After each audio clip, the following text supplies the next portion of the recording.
Olá, boa tarde para todos vocês. Top News no ar a partir de agora, com as principais notícias do dia, últimos movimentos aí do Brasil e da Bolsa no mundo aqui com vocês.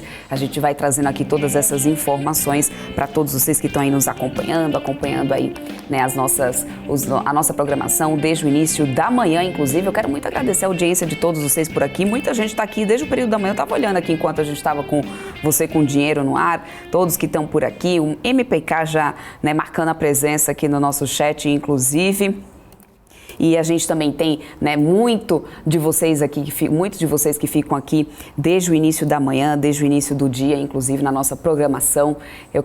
Isso é muito importante para nós, eu quero muito agradecer a todos vocês, reforçar que inclusive é muito importante para a gente, para poder a gente conseguir atingir a nossa meta, que é de conseguir se tornar o maior canal do mercado financeiro em número de inscritos, porque em número de visualizações já somos inclusive os maiores do mercado. Então, muito obrigada, não só pela audiência, mas pela ajuda de todos que estão aqui diariamente, deixando um like, compartilhando a nossa programação, aqueles que se inscrevem aqui, né, também na nossa programação, muito obrigada mesmo. Eu conto aí sempre com a audiência de todos vocês e, claro, com essa ajuda aí para que a gente consiga realmente manter, né, essa rede aqui de informação que é tão importante para nós. Bom, eu vou começar trazendo aqui um giro do mercado para vocês, vou trazer aqui nosso telão da Nelógica para poder a gente já entender como que a gente vê com esse Bovespa, né, desde o iníciozinho do dia, e Bovespa que está aqui subindo 0,91% aos 103.378 pontos,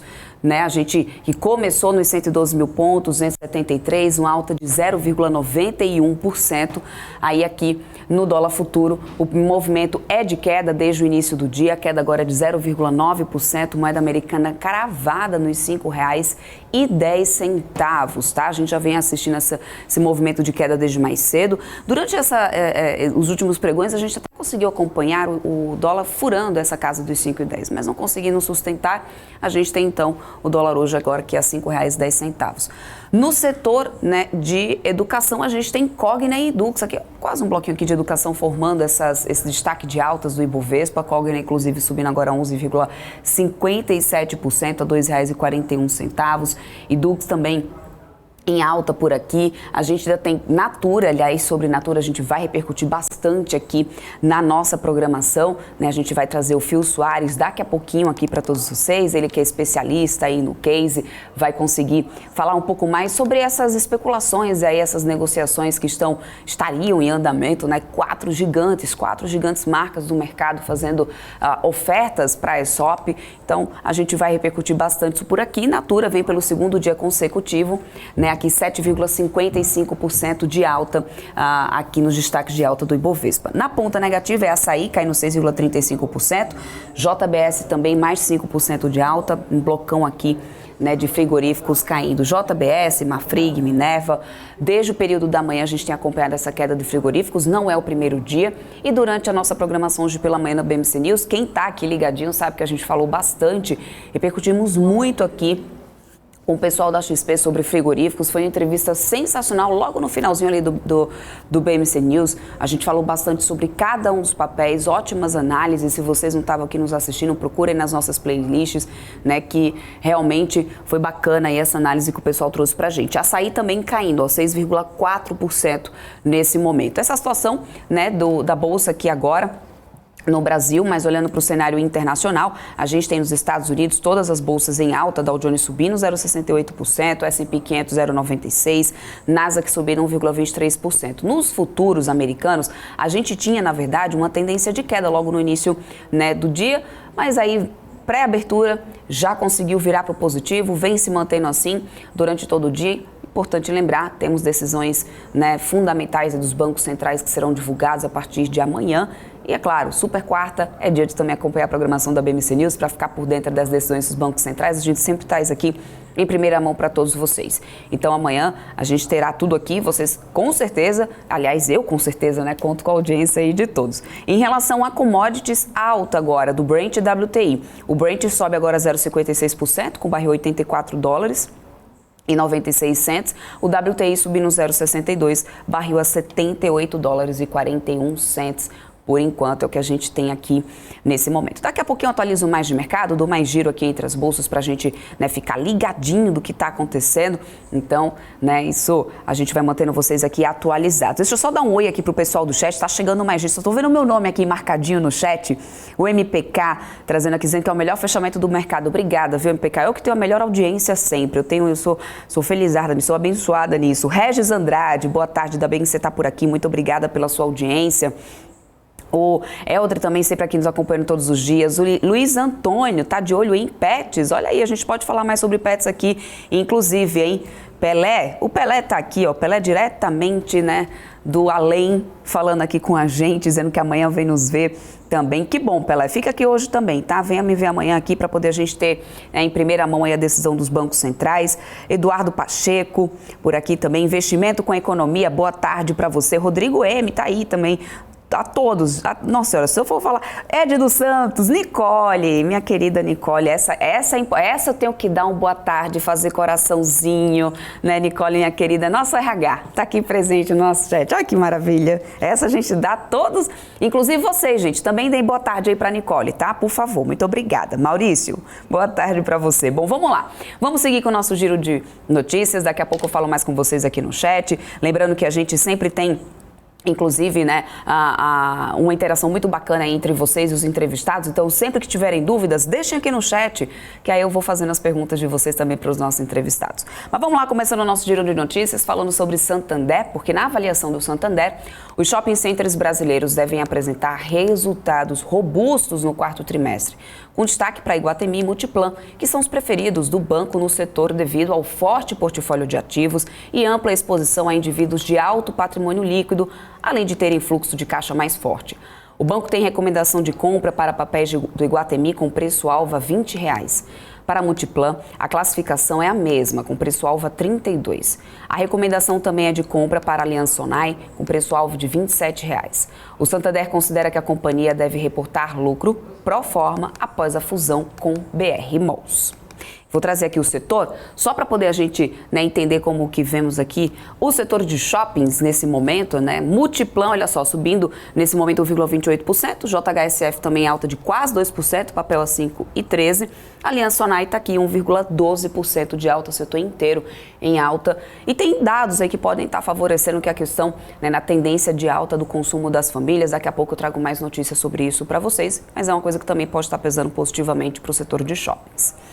Bom, e em meio às críticas, o presidente Luiz Inácio Lula da Silva, ao nível da Selic, né, em 13,75 ao ano, e na véspera do Copom, o vice-presidente da República, o ministro do Desenvolvimento da Indústria e Comércio, Geraldo Alckmin, disse há pouco que o governo quer descobrir por que o Brasil tem juros tão altos. Segundo ele, um dos objetivos da equipe econômica é reduzir o custo de capital do país. No evento da posse da nova diretoria da Associação Brasileira de Supermercados, ele questionou o que justificaria esses juros. Se seria a questão do imposto ou, por exemplo, da falta de concorrência, já que nos Estados Unidos existem atualmente 2.000 bancos. Alckmin disse que no setor de supermercados foi um dos que mais gerou empregos no Brasil durante a pandemia e prometeu apoio do governo à agenda legislativa do segmento, que foi apresentada hoje. Mudando de assunto, gente, a intenção de consumo das famílias atingiu a marca dos 91,2 pontos em janeiro, uma alta de 1,3% na comparação com o mês anterior e o maior nível desde abril de 2020, logo após, claro, o início da pandemia da Covid-19. Os dados foram divulgados nesta terça-feira pela Confederação Nacional do Comércio de Bens, Serviços e Turismo, conforme, né, reportou a Agência Brasil. O levantamento aponta que os consumidores com renda de até 10 salários mínimos estão mais dispostos a gastar, com aumento de 1,9% na intenção de consumo em relação a dezembro e de 25,7% na variação anual. E aí, o que acontece? A gente vem aqui, né, vendo o setor de shoppings, que era o que eu estava falando mais cedo para vocês, em alta, todo o setor aqui, JHSF, Multiplan, Aliança Sonae, né, tudo isso contribuindo com certeza para essa alta, não só de papéis do setor de shoppings, mas também ainda temos a questão né, do setor varejista, que temos alguns papéis atuando no patamar positivo. E a gente vai repercutindo, claro, tudo isso por aqui, mas para me ajudar a trazer um pouco mais na análise do mercado, uma avaliação, né, do mercado, de tudo que a gente, né, vem acompanhando, tudo que vem acontecendo nesse pregão de terça-feira, eu quero trazer ele aqui, que é analista CNPIP, que é criador também do canal O Analista, o Mário Goulart, que sempre está aqui na nossa programação, contribuindo bastante aqui com as suas análises. Mário, uma ótima tarde para você. Obrigada por vir aqui hoje fazer esse fechamento do mercado junto comigo. Boa tarde, Débora. Tudo bem? Boa tarde, pessoal que está assistindo a gente. Espero que a tarde parece ser mais auspiciosa hoje, né? Parece que o bom humor voltou a reinar aí nos mercados. Pois é. E isso é bom, né? Do que a gente vai falar hoje? O que a gente vai... Vamos começar falando sobre esse Copom, Mário? Vamos começar falando. Aliás, eu até acabei de trazer essa informação aqui, né, do vice-presidente, também ministro do Desenvolvimento, questionando essa questão dos juros no Brasil. A gente vai ter, aliás, já estamos tendo, né? Na verdade, a reunião do Copom começa na terça-feira, termina na quarta com a divulgação, né, da decisão do comitê logo no final do dia, logo no encerramento aí do pregão. O que esperar dessa primeira reunião do Copom no governo Lula, lembrando dessa declaração dada hoje pelo vice-presidente, né, de questionamento da taxa alta de juros, segundo ele, no Brasil? Bom, taxa de juros, o pessoal sempre tenta interferir um pouco politicamente com taxa de juros, ela é um instrumento dos bancos centrais para dar um direcionamento, vamos dizer assim, no que eles veem como caminhos para a economia. Então, idealmente, você pegar na teoria clássica, se a economia está desaquecida, você baixa as taxas de juros para que os agentes econômicos não deixem seu capital parado investido em títulos públicos e decidam colocá-lo a risco empreendendo.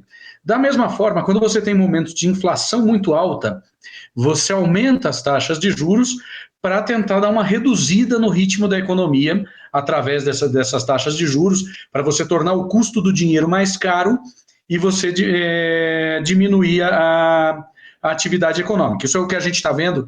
Eu acho que é bem interessante, porque a gente tem esses dois fatores hoje acontecendo, tanto no Brasil como nos Estados Unidos, essa discussão está bem presente, né? Então você tem, no Brasil, nós tivemos, né, por conta da pandemia, a economia completamente parada. Até alguns dizem que o Banco Central deu uma errada de mão ao forçar a taxa de juros para 2% ao ano, o que era um valor muito baixo. Você acabou criando uma taxa de juros negativa, então isso começa a aumentar, aquecer demais a economia. Nós tivemos depois um período de inflação por dois motivos. Pela disrupção das cadeias globais de logística e também pelo excesso de dinheiro irrigado pelos governos tanto via benefícios como taxas de juro baixo, irrigação de dinheiro na economia. Isso acabou causando inflação. Aí o Banco Central foi para o outro lado, ele subiu as taxas com força até os 13,75, deixou ele bem alto, e até que isso começa a reduzir um pouco a inflação, dar uma tranquilizada na atividade econômica. Hoje o governo vê que talvez já tenha chegado no limite, e os agentes de mercado, quando a gente olha aqui, eu vou até compartilhar com vocês o dado de como é feita essa previsão, como é que o mercado precifica isso aí. Vocês estão conseguindo ver minha tela? Sim, sim. Essa tabelinha aqui, você vê aqui as estimativas de mercado dadas pelo preço dos juros futuros para cada reunião do Copom. Então aqui você vê aqui uma previsão de redução, uma previsão de aumento de 1,59. O que é isso? É que uma pequena parte do mercado, alguns poucos agentes estão apostando em uma subida de 25 pontos base nessa reunião que está começando agora, vai sair amanhã. A maioria já diz que não vai acontecer nada. E depois, você olha aqui para baixo, você vê quedas mais consistentes. Então, aqui, por exemplo, em dezembro, na reunião de dezembro, boa parte dos agentes econômicos prevê aqui uma queda de 23,84. Isso é uma média aproximada, uma média ponderada das apostas dos mercados em relação aos juros. Então, no mercado hoje, ninguém está apostando em uma subida de juros por parte do Copom nessa próxima reunião. Agora, quanto a dizer que os juros no Brasil são exageradamente altos, eles refletem, né, eles são um preço, na verdade. Os juros acabam sendo um preço, é uma percepção do mercado em relação à capacidade do governo de honrar seus compromissos. Então, o que acontece? Quando nós tivemos isso bem forte aí no fim do ano passado, começo desse ano, entrou um governo que tem uma propensão maior a gastos, né? Eles gostam de fazer aquela brincadeira retórica de dizer não é gasto, é investimento, mas no fim das contas eles gostam de gasto público. Esse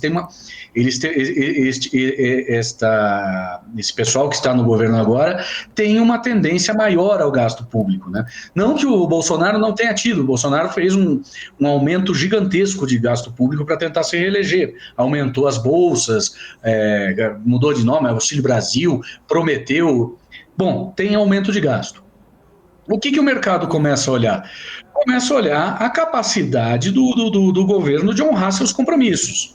Então ele começa a perceber, puxa, arrecadação, como é que ele vai fazer? Ele vai aumentar a arrecadação fiscal, vai aumentar impostos? Não, ele vai reduzir custo. Como é que vai funcionar essa matemática? E mais ou menos por aí, lógico que você tem uma distorção ou outra, mas mais ou menos por aí são dados os preços dos juros de mercado. Na prática, é quanto o mercado está disposto a receber, para que o mercado esteja disposto a emprestar dinheiro para o governo, quanto que ele precisa receber. Então, é um pouco de uso político essa questão de que os juros são altos demais no Brasil. Uhum. Agora, quanto a essa questão, quando eu estava fazendo aqui a pergunta para você sobre essa declaração, né, inclusive do ministro hoje, alguém comentou aqui no chat, já estão começando a pressão no Roberto Campos Neto, acho que foi o MPK que comentou isso. E me caiu a ficha sobre essa questão que já vem sendo levantada, inclusive, durante o governo Lula, que é a independência do Banco Central. A gente sabe que algumas vezes o presidente Lula questionou essa questão da independência do Banco Central. Por outro lado, agora em contrapartida, vem uma declaração como essa do ministro e vice-presidente do porquê, tem que saber do porquê dos juros altos, enfim. Até que ponto isso, para você, pode soar um tom de ameaça para a autarquia? Até que ponto isso pode começar a trazer colocar no radar, digamos assim, né? Até que ponto a gente deve colocar no radar, em atenção, esse tipo de declaração de posicionamento do governo? É uma declaração que causa um certo desconforto, né? O PT ele sempre foi contrário à independência do Banco Central, porque o PT é um partido que tem uma visão fortemente intervencionista na economia, né? Eles enxergam a independência do Banco Central como uma dessas consequências do fascismo golpista que tomou conta do Brasil desde do impeachment da Dilma. Eles têm toda uma questão retórica em cima. O PT é um partido construído na base da retórica, né? Eles gostam de criar alguns chavões, alguns termos base que eles ficam repetindo incessantemente para ver se cola.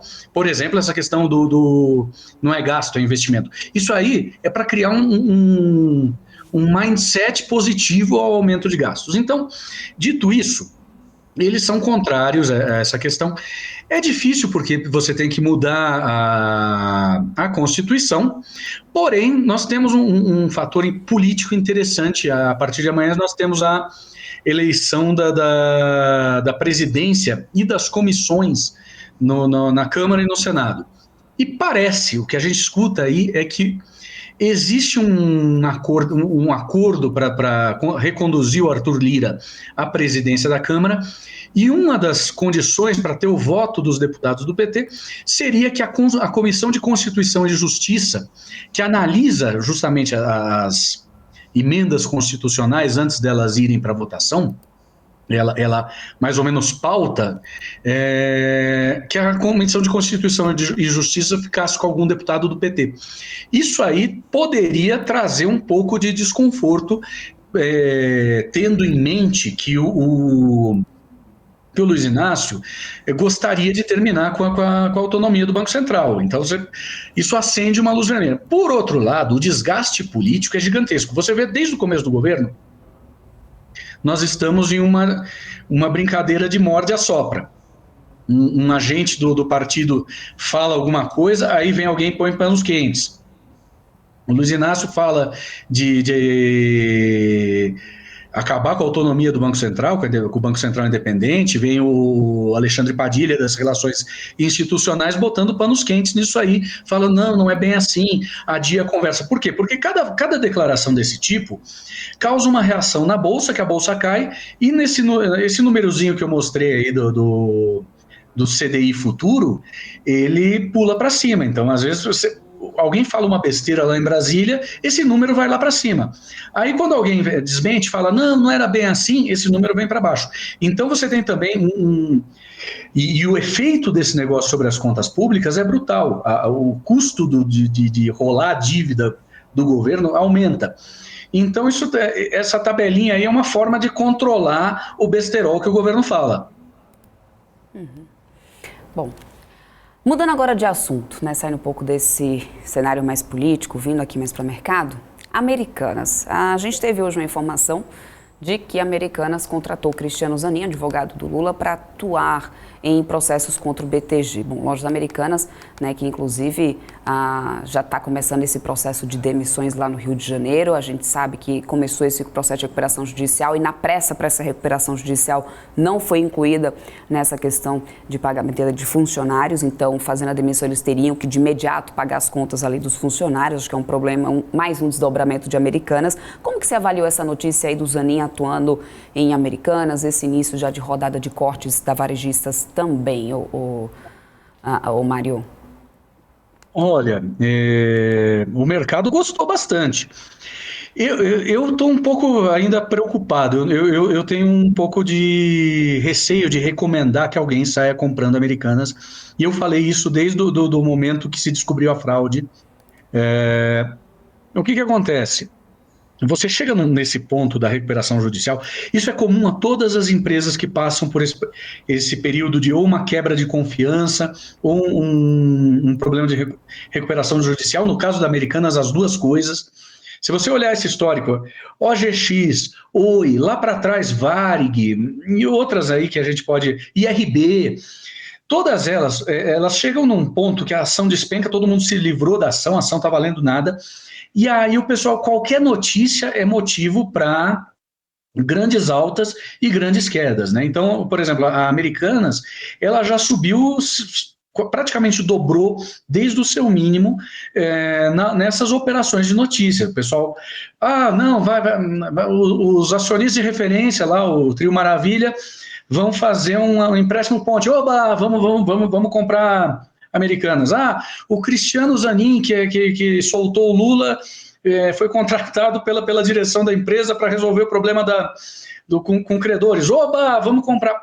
Mas é aquele momento que já não tem mais racionalidade nem precificação possível. Hoje ninguém sabe quanto essa ação vale. Basicamente, se você olha o balanço dela, pelo que foi reportado aí, pelo tamanho da dívida, você compra uma ação das Pernambucanas, você está comprando um pedaço de dívida.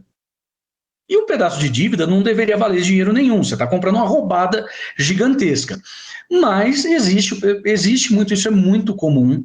O pessoal gosta de operar notícia. Empresas,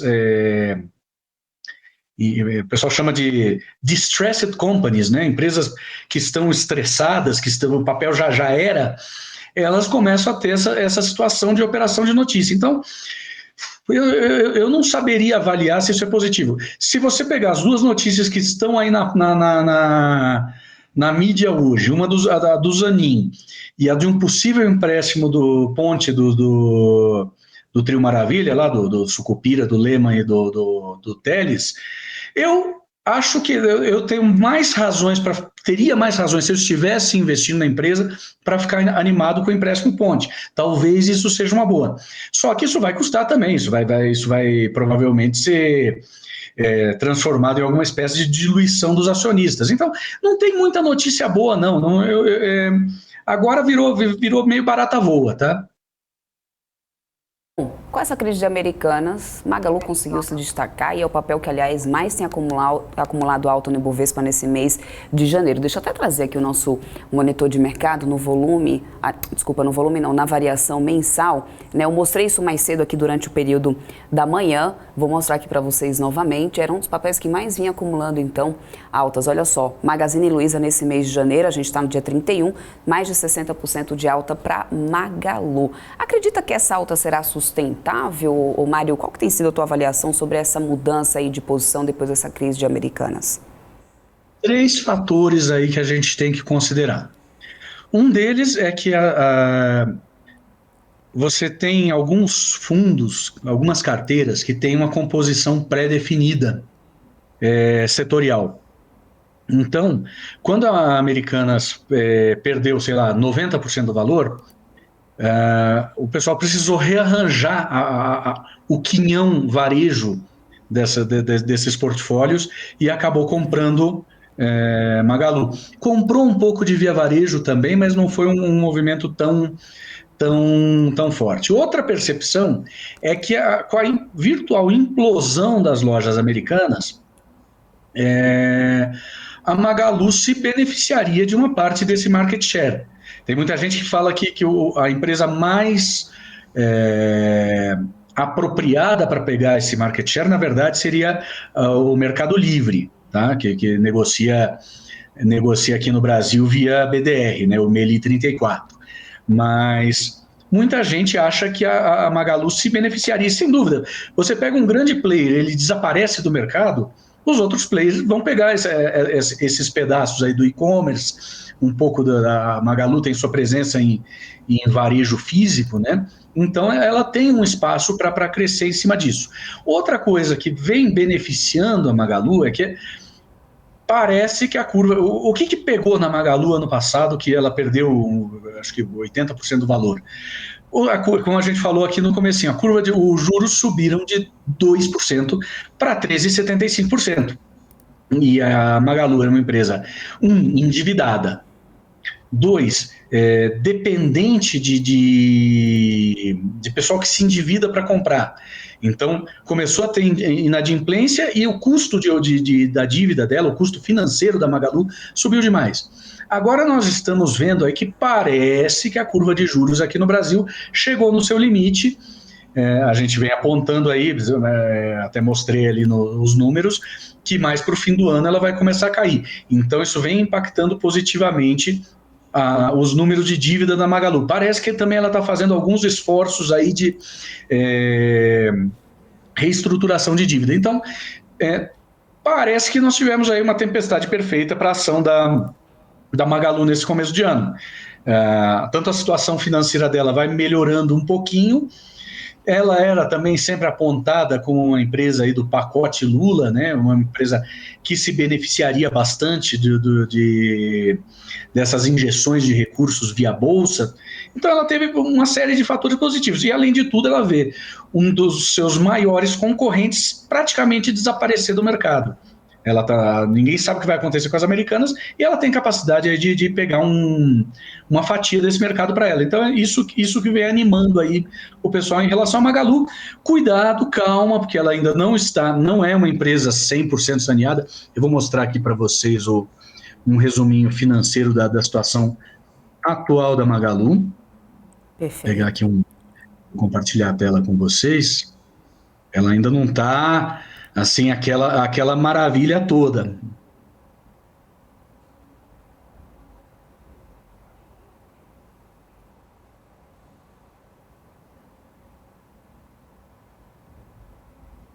Estão vendo aí a tabelinha? Sim, sim. Você vê que no ano passado, olha só, ela tem uma dívida total aqui de 10 bilhões e 700 contra um caixa de 2,100. Ela teve uma margem, olha só, a margem operacional dela nos últimos 12 meses, tá? Ainda não dá para considerar o balanço que vai sair agora referente ao fim de 2022, mas ela teve uma margem operacional de 4% e uma margem líquida de menos 0,9%, ou seja, menos 1% de margem líquida. Ela ainda está tendo prejuízo, ela está queimando caixa. Então, ela não é aquela maravilha toda. Até para fazer já que a gente está falando aí de empresas que mexem muito com linha branca, não está aquela Brastemp, né? Mas o pessoal viu alguma coisa positiva, entendeu que caiu demais, que tem essa questão da concorrente, então ela está subindo bastante agora. Perfeito. Eu quero muito agradecer a tua participação aqui conosco, Mário. É sempre muito importante. Muito obrigada mesmo. Obrigada pelo seu tempo, fazer o fechamento do mercado aqui junto comigo. Espero contar com você sempre por aqui. Até uma próxima. Obrigado, Débora. Muito obrigado. Obrigado aí para os nossos espectadores aí. Obrigado para a equipe do Background que está sempre aí apoiando a gente. Nunca esqueço deles aí que estão aí atrás das câmeras na BMC. Um bom fim de tarde para todo mundo. Quem quiser dar uma olhada nas minhas ideias aí de mercado, siga o meu canal O Analista no YouTube e no Instagram. Um grande abraço para vocês, um ótimo fim de tarde e até a próxima. Obrigada, até uma próxima. Tchau, tchau. E a gente vai continuando por aqui, deixa eu trazer aqui, atualizar vocês sobre esse mercado, a gente que vinha, né, então falando sobre esse acumulado mensal de Magalu, mais 62%, na ponta negativa a gente tem Raízen agora acumulando maiores perdas, depois a gente vem com um bloco de frigoríficos. Natura, que acumula também uma das maiores altas, 26,87%, CSNA, CSN Mineração, ou seja, também tem setor terceiro de mineração, Usiminas, papéis do setor aqui já também aparecendo nos destaques de alta desse mês, entre os papéis que mais acumularam altas nesse mês. Claro que esse fator China, a retomada da economia chinesa, também favorece bastante a esse posicionamento aqui das empresas de siderurgia e mineração. Bom, enquanto isso, a gente tem ainda aqui no índice Bovespa uma alta. Nesse momento aqui, a alta é de... Vamos lá? Ih, caramba, o nosso gráfico aqui de vez em quando ele brinca assim comigo. Mas aqui, ó, Ibovespa está subindo 1%, 1,04%, mantendo o patamar dos 113 mil pontos, 113.438 pontos, alta de mais de 1% no índice Bovespa.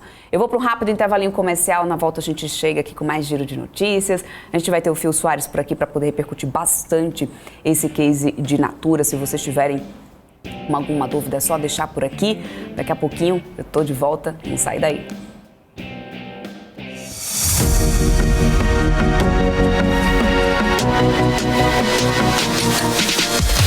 BMC News, informação que gera valor.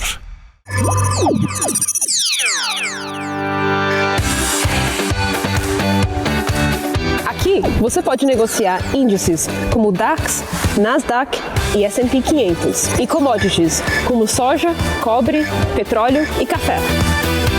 Além de ações e ADRs das maiores empresas do mundo, como a BMW, Google, Apple, Netflix e Disney.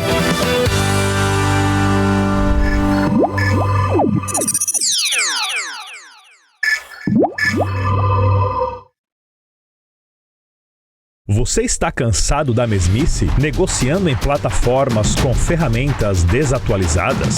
Falta variedade e funcionalidade? Aproveite nossa grande seleção de ferramentas de trade. Baixas taxas de negociação, suporte em português 24 horas por dia, com mais de 200 criptomoedas disponíveis para trade e a facilidade de depósitos com Pix. Aproveite o futuro agora. Bybit. Abra sua conta hoje mesmo. Bybit.com.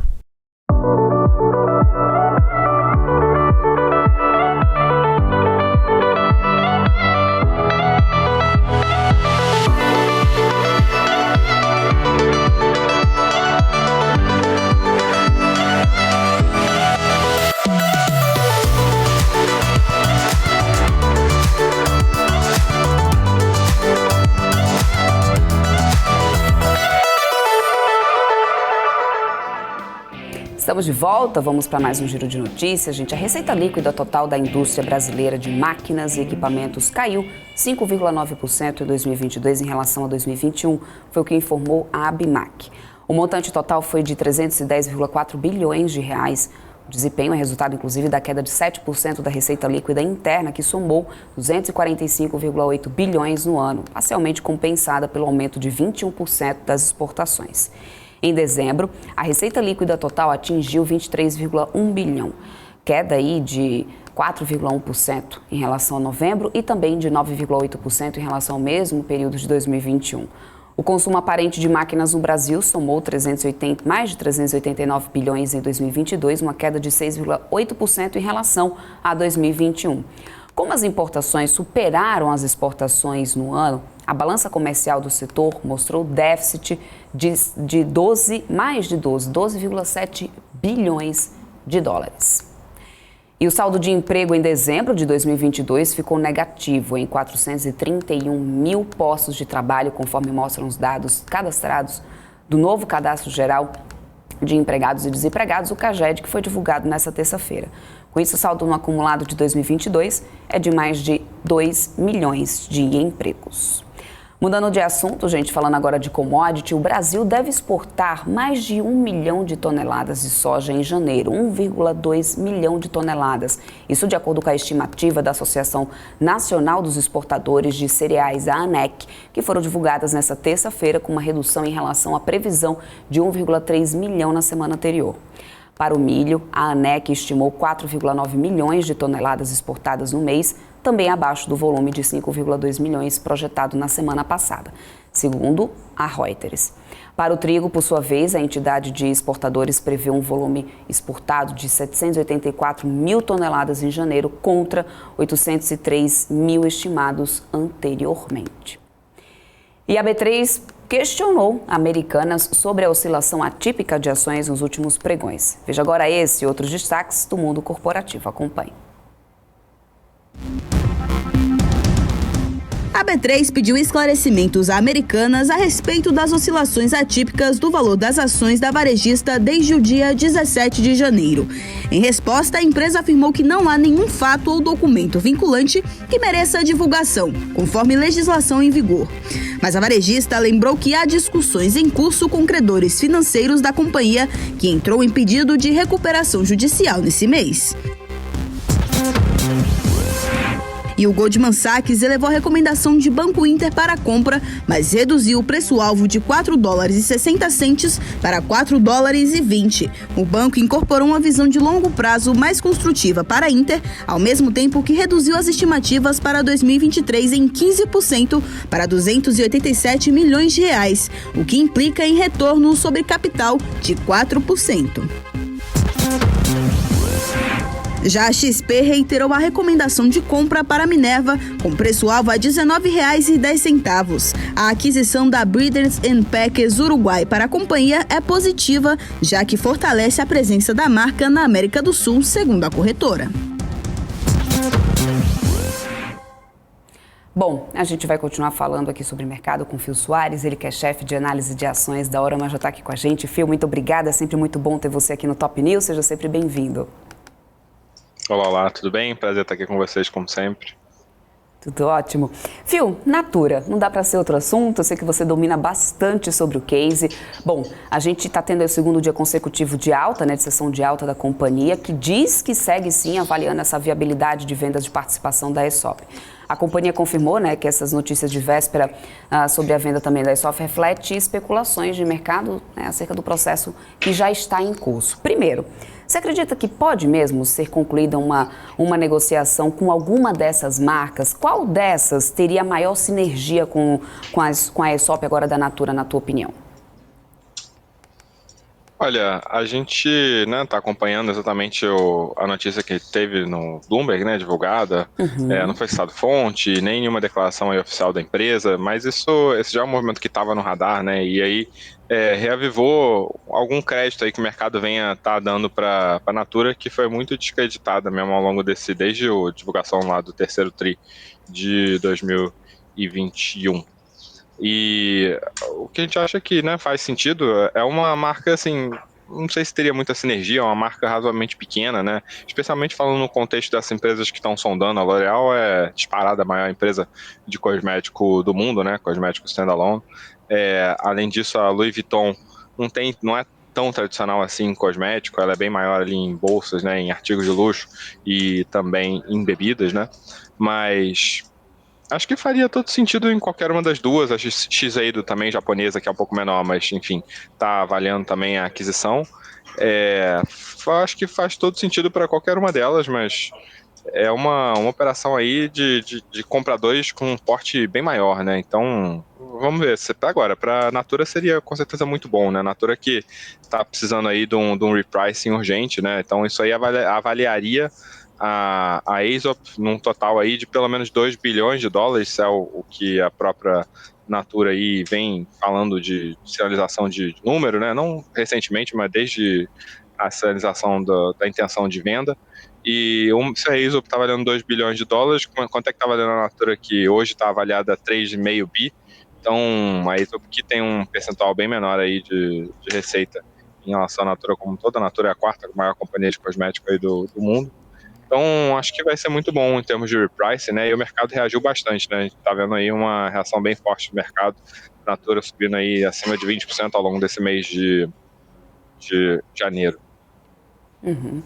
Agora, em termos de geração de valor para os acionistas, o que significaria, né, essa negociação que já tem aí, né, segundo algumas fontes, já está sendo estipulada na casa dos 2 bi de dólares? Assim, o que é o valor para o acionista, né? O que a gente está achando que vai ter o maior impacto na ação, né, é o repricing mesmo, né? A reavaliação do quanto que valeria o negócio. Todo mundo já sabe que a Aesop está lá, que é uma empresa que é uma unidade de negócio que dá retorno e tal, e isso é muito bom, assim. Agora, o que tem de melhora para a companhia, né? Primeiramente, a entrada de um recurso, né? Então, a entrada de um recurso que é muito importante, que pode ajudar a reduzir a alavancagem, né? Uma companhia que está dando prejuízo aí há alguns anos e tem uma alavancagem que ficou um pouco maior aí depois da aquisição da Avon. Então, isso é um ponto. O segundo ponto é a retenção e premiação aí de executivos, né? Então, a gente estava ouvindo a Natura, né, o Fábio Barbosa, falando sobre a remuneração de executivos da Aesop, que um plano aí de remuneração por ação não era tão adequado, visto que a ação da Natura não refletia, né, o desempenho operacional da Natura como um todo não refletia, não era muito em linha com o desempenho da Aesop, e aí você tem uma questão aí de alinhar motivações. Mas a questão do repricing é mais importante, né? Que é você fazer essa conta, você ter a evidência de mercado, né? A sinalização de preço do mercado para fazer essa conta. Se a Natura está valendo isso e ela tem uma unidade aqui dentro dela própria que tem uma liquidez, né? Que tem uma avaliação ali, você teria como fazer uma conta aí para deduzir que a Natura teria que valer mais, né? E, por último, né, a Natura atraiu um sócio aí estratégico que possa ajudar a companhia, talvez, em outros segmentos de negócio, então é sempre importante. Então, tem muitas possibilidades aí de melhora para a Natura esse deal. Isso é importante demais e a Natura está precisando disso, né? Então, a Barbosa entrou lá para colocar a casa em ordem, para tirar o valor que tem que ser tirado e colocar as contas em equilíbrio. E é isso que ele está fazendo agora. Perfeito, eu vou até trazer aqui, olha só, a Natura subindo agora 27, aliás, acumulando, né, de alta, que está na variação mensal, 27,3% de alta acumulada no mês, agora de 17 a R$ 14,79, é o que a gente tem de Natura. A Natura que na sexta-feira tinha fechado a R$ 12 um pouquinho, já abrindo nessa segunda na casa dos 14, mantendo nesse patamar 14,78. Nesse momento, enquanto o Ibovespa também sobe 1,14% agora. Vamos dar um pouquinho de setor aqui, viu, Phil? Lembrando que em novembro a gente conversou aqui sobre o cenário de reajuste de combustível, né? Naquele período tinha acabado de passar o segundo turno das eleições e o temor era que houvesse uma grande disparada de imediato do combustível. Bom, a gente teve esse primeiro reajuste da Petrobras sendo anunciado agora recentemente e tivemos o Jean Paul Prates falando novamente, né? Tocando novamente um tema muito sensível, que é essa questão do combustível ser assunto do governo. Isso tudo, claro, acaba fazendo um pouco de preço no setor. Qual é a tua análise nesse momento sobre essa questão de combustíveis no Brasil? Olha, o novo governo federal não se mostrou muito sensível, né? A gente já teve alguma sinalização aí acerca da manutenção da isenção aí de CMS para diesel, né? Então, uma briga que eles não estão inclinados a comprar aí com os caminhoneiros, né? Mas mostrou a intenção de fazer sim a reinclusão do ICMS para gasolina, né? E isso somado ao fato de que a gente está vendo aí um petróleo já em ascensão bem rápida aí ao longo desse mês de janeiro, né? O petróleo que desde a guerra da Ucrânia está muito volátil, né? Então já vimos o petróleo negociar quase, o Brent, né? Negociar quase na casa dos $90 o barril ao longo desse mês de janeiro. É uma alta muito rápida e eventualmente tem que se refletir, né? A menos que eles queiram mudar o preço a política de preço, né? Eventualmente tem que se refletir ali no preço do combustível. Então, assim, acredito que o governo vai acabar fazendo, né? A sinalização que a gente tem hoje é de que o governo não, ele está privando mais a questão de aumentar a receita do que propriamente dar uma afrouxada ali no preço de combustível. Acredito que essa questão do diesel teria sido apertada, né? Se não fosse fruto de um equilíbrio, um raciocínio muito cuidadoso entre ônus e bônus políticos que vai ter de você recolocar essa medida. Mas acredito que a inclinação em geral do governo é recolocar esse aumento aí. Aí é bom, né? Tanto para Petrobras, né? Petrolíferas nem tanto, né? Porque petrolíferas elas acabam vendendo a preço de mercado, eu digo as menores, né? E distribuidor de combustível que acaba ganhando, né? No aumento da receita aí. Então, tanto o Ultrapar, que a gente tem na nossa carteira recomendada aqui, quanto a própria Cosan, né? Através da Raízen e a Vibra também, né? Vibra BRDT. Uhum. Bom, eu vou trazer aqui dois questionamentos pessoal do chat. O MPK, tá aqui, a gente está véspera de decisão do Copom. O MPK diz assim: Deb, se puder perguntar para o Phil se ele acha possível o Banco Central sinalizar alguma mudança na Selic com as sucessivas altas que a gente tem acompanhado, né, da inflação. Você acredita que pode ter alguma mudança ou você acha que realmente o Copom pode vir no consenso aí da maioria do mercado, Phil? Olha, a inflação que a gente tem acompanhado aqui é uma desaceleração da inflação, né? A gente teve uma inflação muito forte ali ao longo de 2022, né?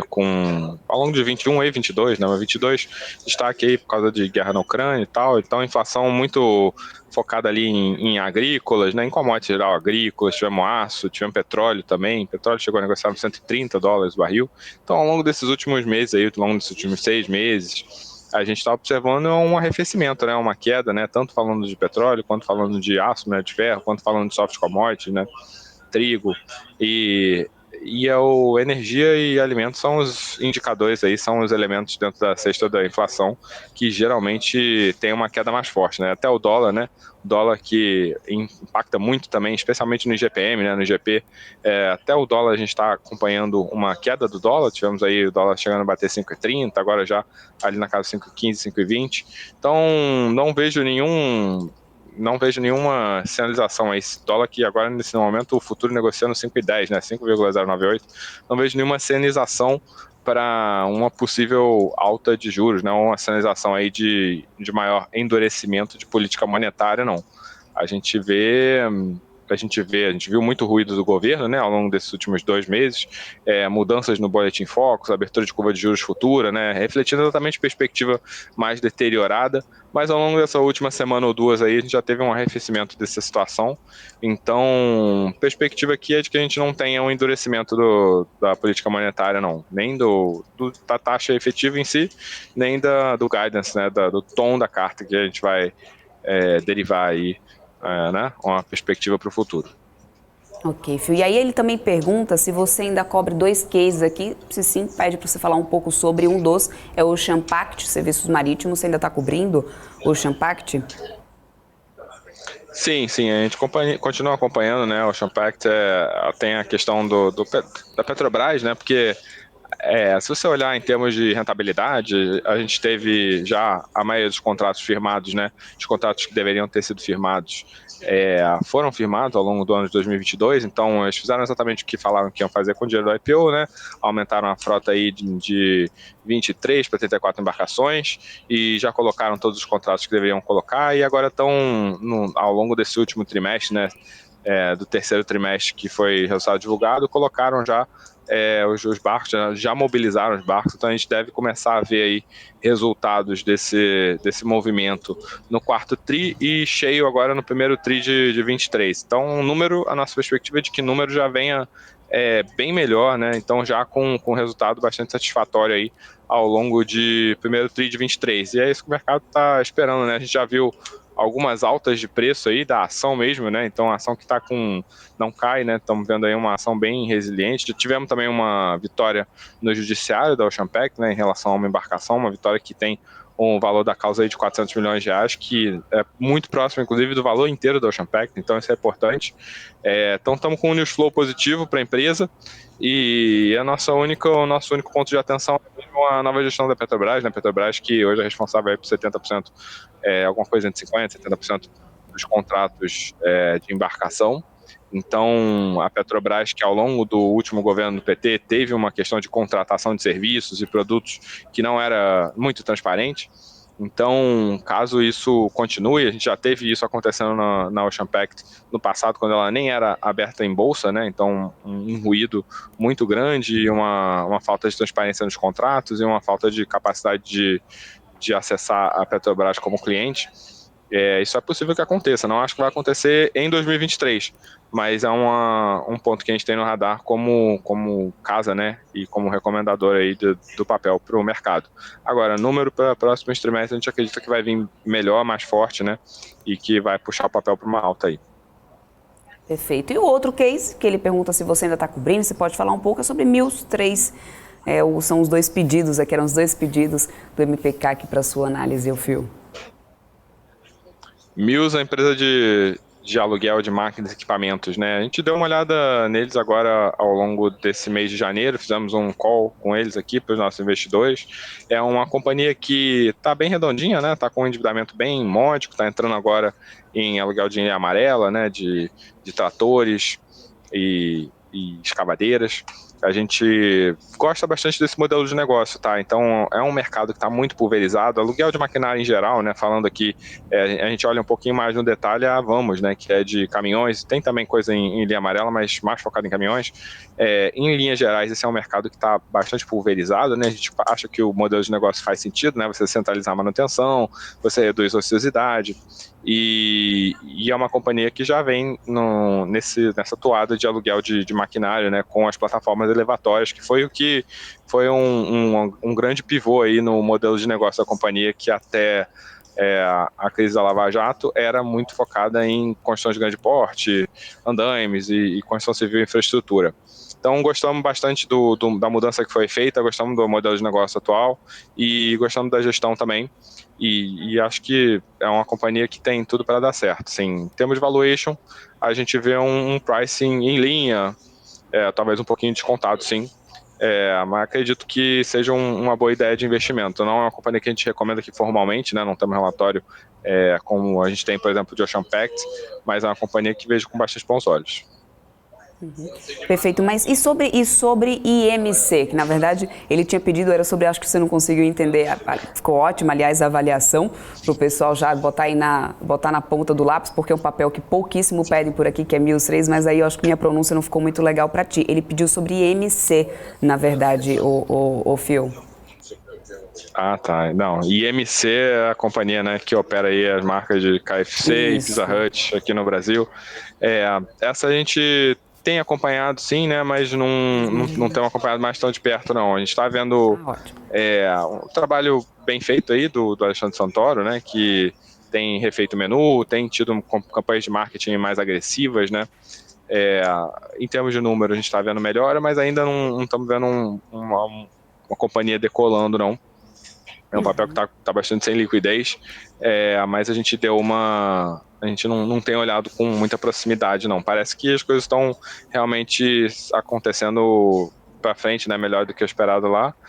A companhia tem problemas operacionais, né, de vendas, de posicionamento estratégico, que é importante. Já conseguiu vender ativo, né, então tinha um book de ativos muito importante aí para ser vendido, ativos que não são core para a companhia, que o próprio Newton, né, o CEO anterior, tentou vender, não conseguiu vender muitos deles. Agora a gente já teve venda aí de loja no aeroporto e tal.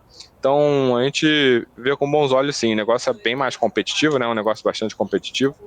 Vemos upside. mas não é um negócio que está no nosso radar muito próximo, não. Perfeito. Phil, quero muito agradecer a tua participação, sempre ótima aqui, ótimas visões conosco. Muito obrigada mesmo, até uma próxima, a gente conta sempre com você por aqui. Nada que isso. Boa tarde aí, muito bom trabalho para todo mundo, bom dia. Ótima tarde. Tchau, tchau. E a gente vai seguindo por aqui, eu vou para mais um rápido intervalinho comercial. Na volta eu tô aqui, vou trazer mais análise gráfica, inclusive hoje, porque a gente tem a presença aqui, a gente vai ter mais análise gráfica aqui hoje com o Felipe Fradinho, inclusive, né, durante o finalzinho já aqui do pregão. Daqui a pouquinho o Felipe Fradinho vai estar por aqui, vai trazer análise técnica. Vocês que gostam bastante já podem deixando aí, né, anotado aqui no nosso chat os cases, os papéis que vocês querem, as análises. Mas antes eu vou só para um rápido intervalo e volto com o Felipe Fradinho, vai ter também mais notícias, tem muito mais coisa por aqui. Não sai daí que eu volto já.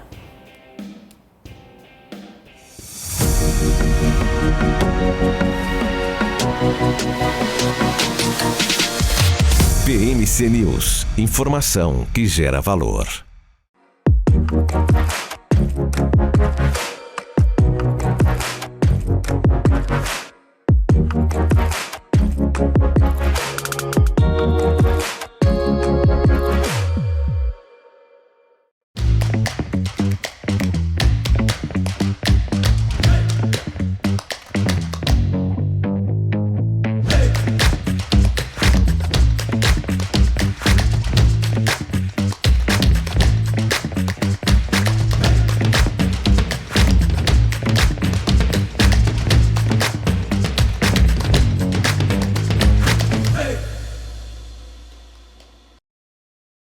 As empresas que fazem parte do seu dia a dia estão em uma das maiores bolsas do mundo, a Nasdaq.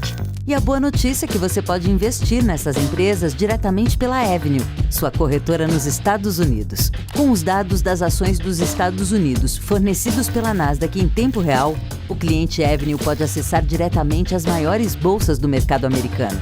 Entre neste mercado de tecnologia e inovação. Acesse avenue.com.br/Nasdaq e seja bem-vindo ao mercado global.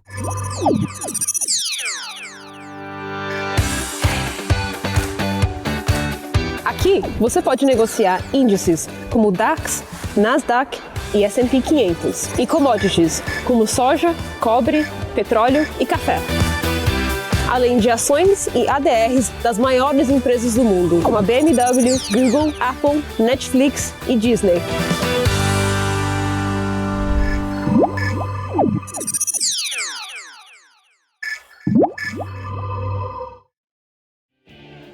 Estamos de volta, são 5 horas e 4 minutos. A gente tem o Ibovespa aqui subindo 1,12% aos 113.530 pontos. Nesse pregão de terça-feira, que a gente abriu em 112,273, na máxima do dia fomos a 113.580 e agora, né, numa alta de 1,12%, estamos nos 113.530 pontos. No dólar futuro, que a gente vem em queda desde mais cedo, a queda de 0,91%, moeda americana ainda sustentando esse patamar de R$ 5,10. No acumulado mensal, vamos lá, deixa eu trazer um monitor de mercado aqui, como eu tenho mostrado para vocês, a gente está chegando aí no finalzinho do pregão desse dia 31 de janeiro, e entre os papéis que mais acumularam alta, liderando aí, Magazine Luiza, R$ 4,33 o papel agora, CSN Mineração acumulando alta de 31,13% no mês de janeiro, CSNA 27,49% de alta acumulada, Uzi Minas também 19,13% de alta acumulada, ou seja, vem aqui siderurgia de mineração. Bancões aqui com Banco do Brasil, gente, 17,59% de alta acumulada para Banco do Brasil. É importante lembrar nesse caso, né, sobre a questão do payout de Banco do Brasil, dividendos, né, novo CFO da companhia, muita coisa aí que movimentou esse papel de Banco do Brasil durante esse mês de janeiro. Cyrela também está nos destaques de alta, 16,83% para a Cyrela. Tem outros papéis do setor de construção. E nessa questão do setor de construção, as prévias operacionais, olha só, Exetec acumulando destaque de alta também para, né, em destaque de alta também, Exetec acumula 10,5%. Isso, né, lembrando, prévias operacionais para algumas companhias muito positivo, então, né, isso também tem feito bastante preço nos papéis.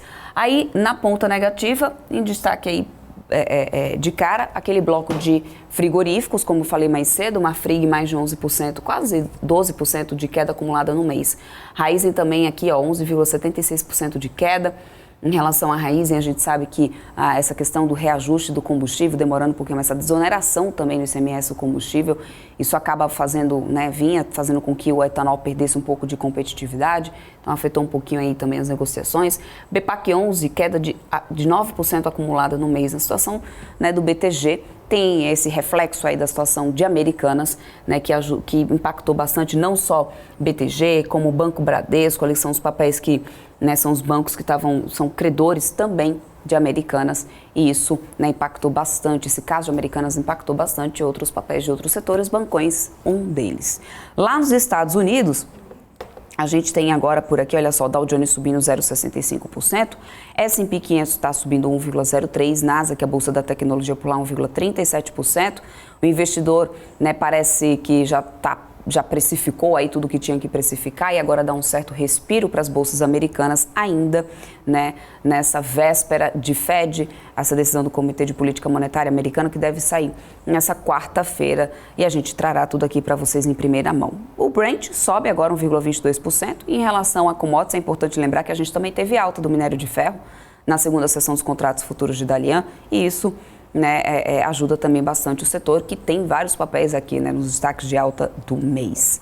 Bom, vamos agora para mais um giro de notícias. A gente começar falando sobre a Petrobras, que recebeu 430 milhões de reais da participação no campo de petróleo na Bacia de Santos. Confira agora esses e outros destaques corporativos na reportagem. O montante foi pago por uma subsidiária da Carum Energy.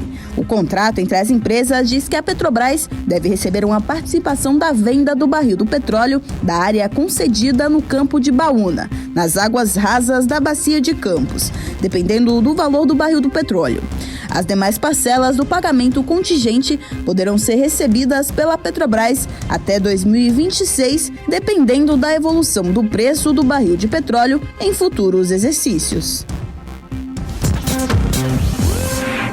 E a Copel concluiu a aquisição dos complexos eólicos Aventura e Santa Rosa e Mundo Novo no valor atualizado de 1,76 bilhão de reais.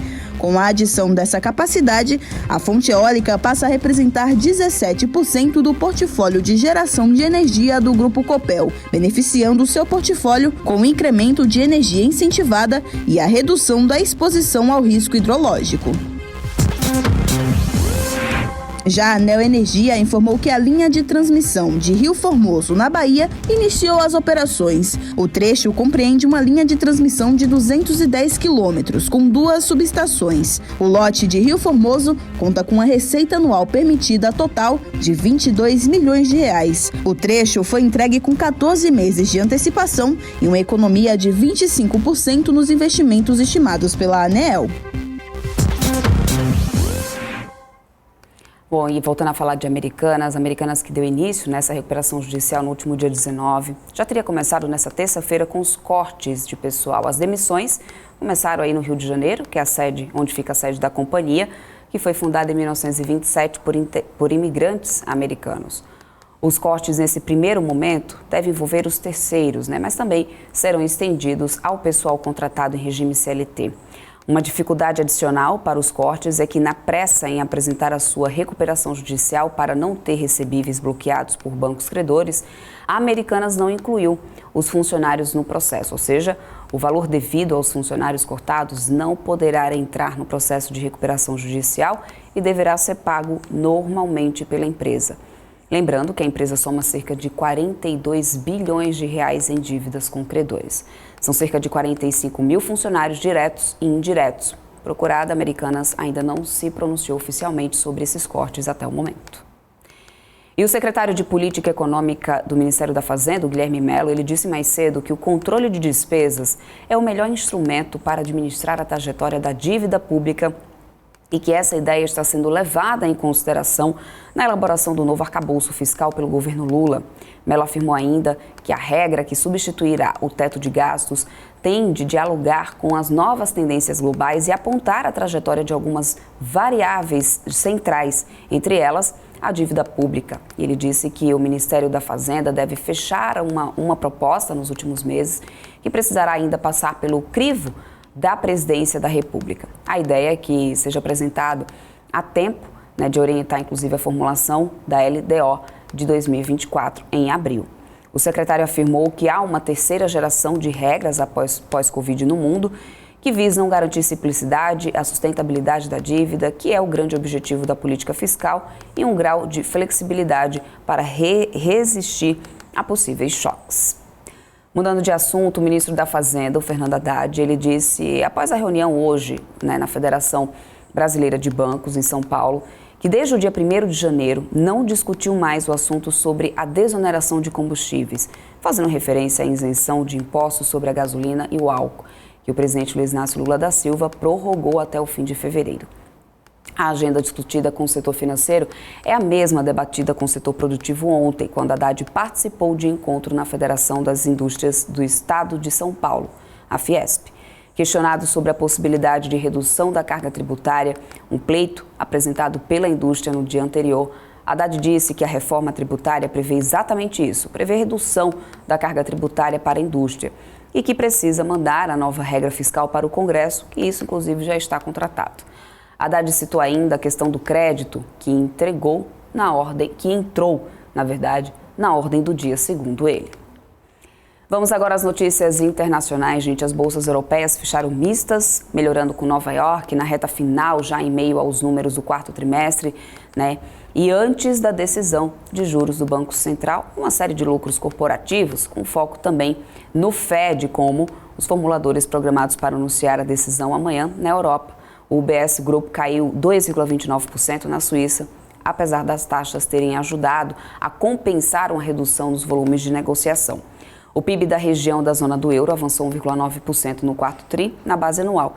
Na primeira leitura, acima da projeção, que era de alta de 1,7%. Na França, o PIB subiu 0,1% no quarto tri e na Alemanha, o varejo caiu 5,3% em dezembro. O país adiou para a semana que vem a leitura preliminar do CPI de janeiro. E a OPEP+ e seus aliados se reúnem amanhã e devem manter a atual meta de produção de petróleo enquanto esperam mais informações sobre a demanda na China após o ano novo lunar e também a produção na Rússia, que enfrenta novas sanções. Em seu último encontro, o cartel reduziu a oferta em 2 milhões de barril por dia e disse que nesse momento é preciso tomar muito cuidado em qualquer decisão. Foi o que disse a Bloomberg, o ministro de Petróleo de Guiné Equatorial, que nesse ano também ocupa o cargo de presidência da OPEP. A Agência Internacional de Energia a Agência Internacional de Energia projeta que a produção da Rússia vai cair 15% nesse trimestre, numa indicação de preços mais altos. Ainda assim, a recuperação pode ainda não ser tangível o suficiente para que as 23 nações da OPEP+ abra as torneiras, é o que diz a Bloomberg. E depois de descartar o envio de caças F-16 à Ucrânia, o governo do Reino Unido também descartou o envio de caças ao país ucraniano. O porta-voz do primeiro-ministro do Reino Unido disse que não é prático enviar caças britânicos para a Ucrânia. Os caças britânicos Typhoon e F-35 são extremamente sofisticados e levam meses para aprender a voar. Foi o que argumentou o porta-voz do primeiro-ministro. Mudando de assunto, a estrategista-chefe global do Credit Suisse disse que não prevê para esse ano uma recessão nas maiores economias do mundo, com exceção do Reino Unido. Segundo ele, o freio na atividade econômica provocado pelo aperto monetário pode ser maior se os bancos centrais subirem os juros acima do previsto. Porém, a economia global mostra até agora uma resiliência surpreendente. O estrategista-chefe do Credit, ao participar de evento do banco em São Paulo, disse que o cenário mais provável deles é de que não haverá recessão nos Estados Unidos e outras grandes economias em 2023. Talvez uma recessão depois de 2023, mas por enquanto a resiliência das economias é muito forte, segundo ele. Bom, antes de eu ir para mais um rápido intervalo, eu quero chamar a atenção aqui de vocês que estão nos assistindo, para saber se vocês todos já estão aqui ligadinhos na BMC News, já estão inscritos, aliás, aqui no nosso canal. A audiência de vocês é sempre muito importante para nós, então eu quero que vocês deem uma checada e dêem uma conferida, porque sempre quando a gente dá uma olhada aqui no nosso Analytics, a gente vê que, gente, ainda continua assim. a maioria das pessoas que nos assiste aqui não estão inscritas no nosso canal. E a gente segue fazendo esse movimento aqui de crescimento de forma muito orgânica, bem diferente da concorrência que a gente vê por aí, né, recorrendo aos robozinhos para aumentar o número de inscritos, mas não aumenta em nada o número de visualização. Então, que ótimo que o nosso conteúdo a gente está conseguindo entregar a cada vez mais pessoas, com a ajuda de todos vocês. Isso é muito importante para nós. Mas dê uma conferida, se inscreva aí no nosso canal, compartilhe a nossa programação, é claro, isso também é muito importante, porque aí você acaba trazendo novas e novas pessoas aqui para a nossa programação. A BMC News está preparando surpresas incríveis aqui para vocês ao longo desse ano, ano de 2023. Vai ser muito transformador para nós. Então eu conto aí, claro, com a participação, interação e com a audiência de todos vocês. Então eu vou agora para mais um rápido intervalo comercial. Na volta a gente vai ter análise técnica, vai ter bastante coisa ainda por aqui. Não sai daí que eu volto já.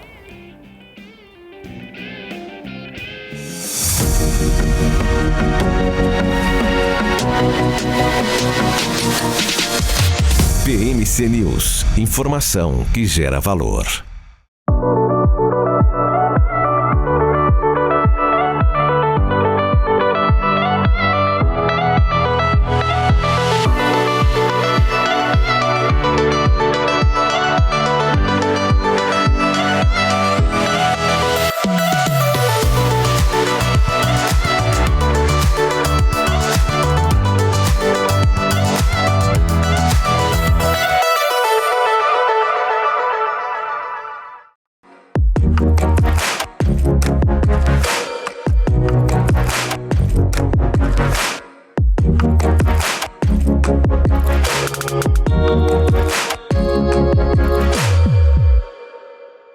Você está cansado da mesmice? Negociando em plataformas com ferramentas desatualizadas? Falta variedade e funcionalidade? Aproveite nossa grande seleção de ferramentas de trade. Baixas taxas de negociação, suporte em português 24 horas por dia, com mais de 200 criptomoedas disponíveis para trade e a facilidade de depósitos com Pix. Aproveite o futuro agora. Bybit. Abra sua conta hoje mesmo. Bybit.com. Se você quer investir em commodities, mas não sabe como, nós temos um recado.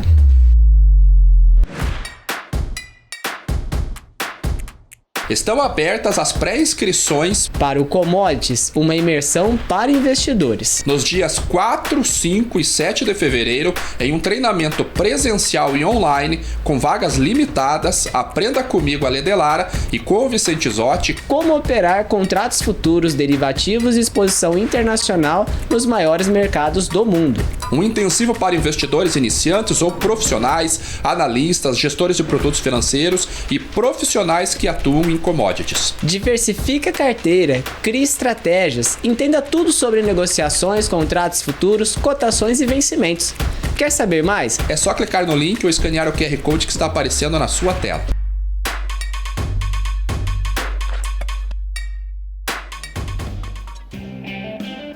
Estamos de volta, agora sim, vamos lá, vamos começar nossas análises gráficas por aqui. Hoje com ele, Felipe Fradinho, que é analista técnico da Empíricos Investimentos, já está aqui com a gente. Aliás, para vocês que estão aqui no chat, aproveita a oportunidade para fazer essa consultoria gratuita aqui com o Felipe, aproveitar a presença dele aqui para as análises gráficas. Enquanto isso, eu já vou fazendo aqui a minha consultoria, viu, Felipe? Boa tarde para você, obrigado por estar aqui com a gente toda terça-feira. Boa tarde, Débora. Boa tarde a todos. Pessoal, pergunta aí, sem cerimônia. Vamos lá. Felipe, bom, eu trouxe aqui o monitor de mercado, inclusive na variação mensal, já que hoje é o último dia do mês, né, para a gente dar uma avaliada aí nos papéis que mais acumularam perdas e ganhos durante esse mês de janeiro. E aqui de cara a gente tem Magazine Luiza, né, mais de 60%, quase 61% de alta acumulada até então. Para Magalu, que está a R$ 4,42. É claro que toda essa questão da Americanas acabou favorecendo aí a varejista, mas diante desse cenário que a gente tem agora de alta acumulada no mês, no gráfico, será que essa alta é sustentável? A gente vai ver uma continuidade aí dessa alta de Magalu ou não, Felipe? Vamos lá então, deixa eu compartilhar. Bom, agora sim, vocês estão vendo a minha tela já? Sim. Bom, vamos lá. Magazine Luiza, né, foi um dos ativos que mais sofreu aí, estamos falando desde 2021, tá?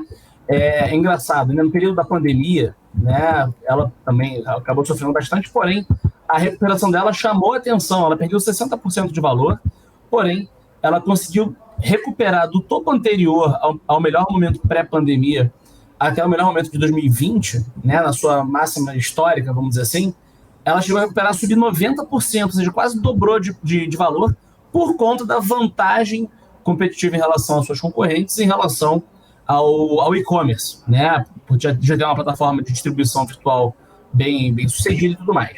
E aí, né, o preço do papel, depois de todos os desdobramentos e tudo mais, né, chegou a flertar aí com uns 25,50, 26,50 no melhor momento em relação ao ano passado e ano retrasado, na realidade 2020 e 2021. E aí, dessas máximas até o pior momento, no fechamento do ano passado, né, o papel acumulava perda de 90%, sendo que no meio do ano passado o papel chegou a cair a cerca de 91%, 92%. Ou seja, essa alta que a gente vê agora, né, como você mesmo falou aí, cerca de 60% no mês de janeiro, tá? Ainda assim, em relação ao melhor momento de 2021, o papel ainda perde 82% de valor. Ou seja, tem muito espaço para recuperar ainda, principalmente por ser um papel muito barato. Então, quanto mais barato o papel, mais 1 centavo, vamos dizer assim, na variação do seu preço faz peso, né? Então, por exemplo, né, até essas máximas aqui do segundo semestre do ano passado, por exemplo, a gente tem potencial de valorização até os 5,44, com 24,5% de valorização. Até as máximas do ano passado, aqui na casa dos 7,40, estamos falando de mais 70% de valorização.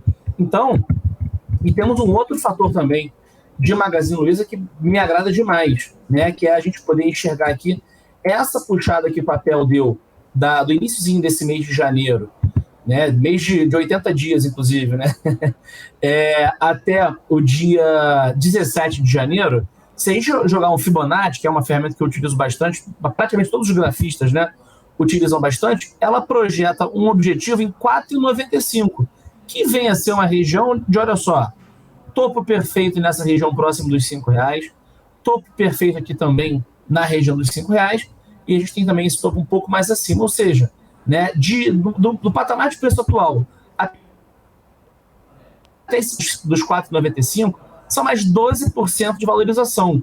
E olha, nesse momento o papel acabou acumulando bastante valorização, na realização dos ganhos o papel descansou um pouquinho, puxou forte de novo e agora lateraliza, rompendo do 4,65, 4,67, tem caminho aberto para buscar pelo menos os R$5 aí com 12% de valorização. Ótimo, perfeito, ótima análise ali. Vamos ver, né, até que ponto vai então o Magazine Luiza com essa virada de mês, agora já passando dos 60%, mais de 60% agora, né, de alta acumulada aqui, no quase 61%. Bom, na ponta negativa a gente tem uma disputa aqui de Raízen e Marfrig. Raízen agora acumulando perda de mais de 11%, também quase 12%. Raízen tem toda essa questão de desoneração do combustível, que acaba tirando um pouco de competitividade do etanol, até comentei sobre isso aqui mais cedo. Vamos dar uma olhada então em Raízen para a gente ver aí se a gente deve talvez, né, o gráfico mostrar que realmente agora com essa retomada aí de impostos a gente possa ver a Raízen voltar a subir, com o etanol mais competitivo. Será que é isso mesmo? Ou essa queda aí, ó, de Raízen deve continuar, o Felipe? Então, vamos lá. Né, o gráfico de Raízen, né, a gente tem até o suporte fundamentalista, né, da própria Empíricos Investimentos e do BTG, principalmente da Empíricos, gostam bastante da empresa no fundamento, né, eles veem uma possível recuperação em comparação ao preço justo do ativo, ao preço que é negociado no dia de hoje, mas o gráfico, né, pelo nosso estudo de gráfico aqui, não avaliza uma entrada nesse atual momento, né. Claro que são duas análises completamente diferentes, inclusive, né, em relação aos prazos, tá? Porém, a minha praia, vamos dizer assim, que é a análise técnica mesmo, né, não avaliza essa entrada, apesar da gente conseguir ver uma região de suporte muito forte aqui entre os 3,15 e os 3,20, né? Já bateu aqui essa região de fundos por 3 momentos diferentes e não consegue romper essa região, inclusive a mínima do ativo aqui foi no 13,16, para ser mais exato. Tudo bem que os topos são cada vez menores, tá? Porém, a região de fundo continua mais ou menos na mesma região. Ponto negativo para o papel: os volumes nos dias em que o ativo cai, no dia que o papel perde valor, são maiores do que nos dias em que o papel se recupera, tá? Eu ainda não entro em Raizen, tá? Para mim ainda é para baixo, perdendo os 3,15. Tem suporte do suporte psicológico, né? Dos R$3, 3 bola que a gente fala, né? Para segurar lá, inclusive é muito próximo da margem inferior desse canal de baixa maior que a gente vê aqui. Porém, só consigo pensar em fazer alguma compra no papel passando aí dos 3,57, até passando aí dos 3,64, tá? Então, de 3,65 para cima, dependendo do volume, claro, a gente consegue começar a pensar em fazer uma compra. Por enquanto, Raizen, pela minha análise, continua aí com tendência de baixa e, quem sabe, buscando os 3,16 ou, num pior cenário, os R$3 aí. Bom, então tá aí, os papéis mais acumularam altas, né, e baixas. Eu quero começar agora então a trazer o pedido do pessoal que está aqui nos acompanhando, trazer o pedido do Gerson aqui, Martonelli, que está pedindo MRV, que aliás estava aqui nos destaques de perdas, hein, do mês. MRV está acumulando 7,5% de queda. E, claro, a gente sabe que tem essa questão de prévias operacionais, MRV não foi tão bem, mas era um papel que tinha uma promessa muito grande aí com o novo governo também, né, Felipe? Exatamente, né? Aqui o gráfico mensal que a gente vê, né? Cada candle desse, né? Cada barrinha dessa é um intervalo de negociação de um mês, desculpem, né? Como você bem falou, 7,5% de queda, tá? E já é o quarto mês consecutivo de queda, né? O primeiro da sequência foi outubro, que o papel perdeu 18%, depois novembro 15,5%, dezembro 11,5% e agora perde 7,5% aí já nesse fechamento de mês de janeiro, tá? Tendência totalmente de baixa, todas as médias apontando para baixo, média de 21, que é essa minha curva rosa aqui, serve como teto, como topo, como resistência, tá certo? E é um papel que ele desce, enfim, se é que isso é possível, né? Ele desce muito bonito, né? Ele desce com bastante regra, né? Para quem está vendido é um espetáculo. Ele não dá susto na descida, né? Ele vai respeitando bastante, desce de forma bem regular, vamos dizer assim. Um ponto que eu acho interessante a gente frisar aqui, né? Voltando também mais ao cenário macro, que você também bem comentou, né? A MRV foi uma das empresas que mais se privilegiou, vamos dizer assim, do PAC, né? E de outros projetos aí de incentivo à construção, inclusive, né? Do Minha Casa Minha Vida, por exemplo. Né? E hoje a gente vê a maior alta do dia de hoje é Cogna, né? Cogna, então, sobe mais de 10% no dia de hoje, isso no Ibovespa, né? A gente vê aí as outras empresas do setor de educação, Ânima, também subindo 9,8%, e Dux também sobe quase 7%, por conta de alguns comentários aí em relação ao FIES, né, de incentivo ao programa de financiamento estudantil. Se essa lembrança do governo, de governos anteriores, né, do PT, acabar também acendendo a chama da lembrança de projetos de aceleração de infraestrutura, inclusive, MRV pode ser uma das empresas aí privilegiadas e pode ser um momento de entrada. O gráfico ele sempre vai mostrar para a gente esses momentos, né, por mais que um dia com uma alta dessa, por exemplo, de 7%, 10%, o investidor tem a sensação de que, poxa, perdi o melhor momento, fiquei de fora. Pessoal, você imagina quem estava olhando Magalu, por exemplo, aqui atrás, tiveram aqui 3 dias de alta, né? Dia 6 de janeiro subiu, olha só, por exemplo, subiu quase 4%, no dia seguinte subiu 2,5%, no dia seguinte subiu mais 7,7%. Tudo bem, pessoal, olha quanto subiu depois disso. Né? Ainda assim subiu 44%. Então, ainda mais em papéis baratos, como esse que eu estou comentando, né? Uma alta de 10% pode ser seguida, sim, de outras altas relevantes. Então, é para ficar atento em relação a essas empresas de construção, principalmente construção, né, em segmentos mais populares, vamos dizer assim, porque se o FIES está voltando aí, vamos dizer assim, né, por que não Minha Casa Minha Vida também pode estar voltando, né? Então, é para ficar atento. Eu já colocaria até um alarme aqui no ativo, em MRV, passando de 7,39. 7,40 para mim é um patamar bem interessante para ficar atento ao papel. Inclusive, essas máximas aqui, com mais 7,5% de valorização, para depois, quem sabe, buscar a média de 200 nos R$ 9,00, com 21,5% de valorização. Então, MRV é uma empresa aí para a gente deixar também no radar. Pode ser que, com a volta do governo petista aí, pode ser uma empresa que tem um potencial de valorização grande. Perfeito. Próximo pedido, a Bradespar. Eu tinha passado direto aqui do pedido do Helder, ele está pedindo Bradespar. Vamos lá, BRAP4, para quem, né, para a galera que acompanha o mercado também, né, a Bradespar é uma das maiores acionistas aí da Vale, né, então o preço do gráfico delas, né, acaba sendo muito similar, né, praticamente o mesmo gráfico, vamos dizer assim. A Bradespar, então, né, subindo junto com a empresa que eu tinha acabado de comentar, por conta, né, dessa projeção mais otimista da reabertura da economia chinesa, né, e tudo mais. Lá também temos aí projetos de infraestrutura e construção civil bem promissores que dependem bastante de minério de ferro. Então, acaba sendo uma das empresas mais promissoras. Continua subindo, porém, né, faz um padrão aqui que eu não sou muito fã, né, que é o que a gente chama de topo duplo, né, topo arredondado, que mostra o que para a gente, pessoal? Um certo cansaço, vamos dizer assim, em relação às altas recentes, né? Eu até aproveito para já deixar o gráfico aqui, ó, mais bonitinho para o pessoal, para que fique melhor a visualização de vocês, ó. Percebam aqui vocês, né? O papel sobe, continua subindo, se valorizando, porém cada vez com menos intensidade. E aí, né, até lembra uma onda, né? A onda, uma hora, ela pode ser que ela venha quebrar. E mesmo que ela venha, né, a testar patamares aqui, por exemplo, da média móvel de 200 períodos, são aqui uma queda de 20% e 18% em relação ao patamar atual, ainda assim, né, em relação a essa última região de congestão, é uma valorização ainda de 10%, ou seja, é totalmente aceitável uma realização no ativo. Eu até, inclusive, também jogo um Fibonacci aqui para vermos, né, juntos possíveis pontos de realização. Patamar de 61,8 de Fibonacci para Bradespar fica na casa dos R$28, né?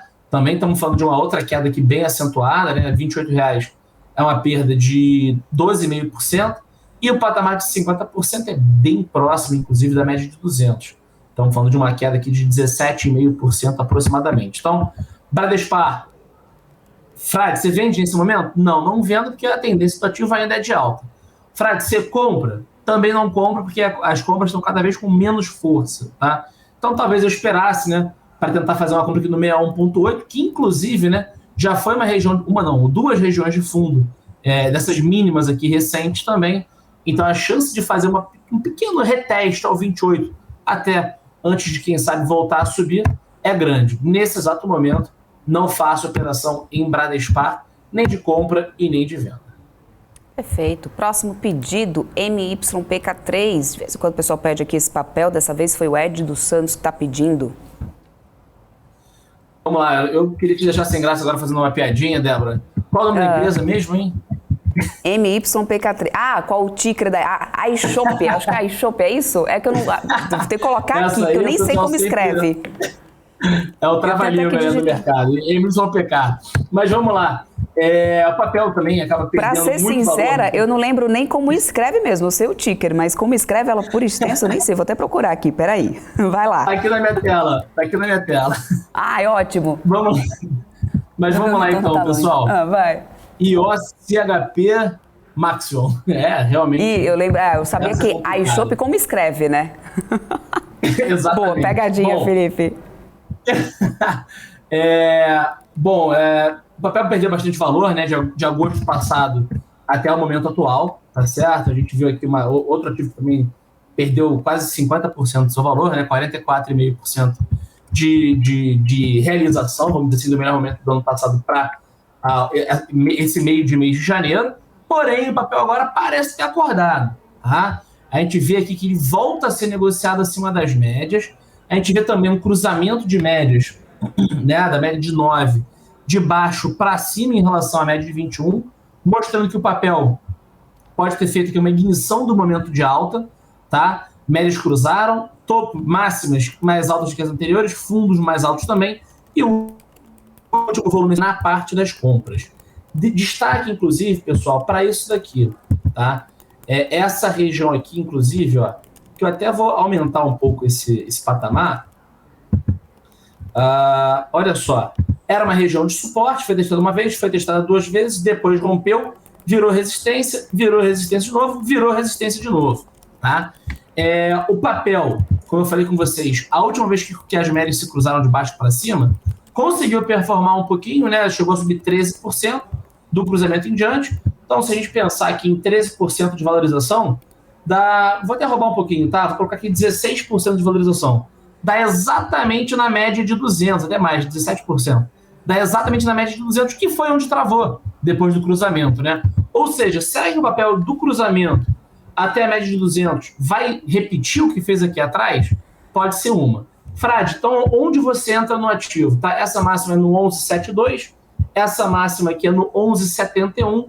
Meu patamar de entrada para o papel, pessoal, sinceramente, eu deixo ele aqui no 11,77, 11,80, por aí, tá? Já faria uma parcial no ativo em 12,60, ganhando 7%. Alvo final nos 13,12, ganhando 11,5% no alvo final. E o stop dessa operação aqui, perdendo R$11, tá? Em 10,96, por exemplo, com perda de 6,89. Stop menor do que a primeira parcial, por exemplo, em relação ao segundo objetivo, então nem se fala, tá? Mas para mim, o papel pode sim estar acendendo aqui uma luzinha de alerta para uma possível recuperação, pelo menos de curto prazo.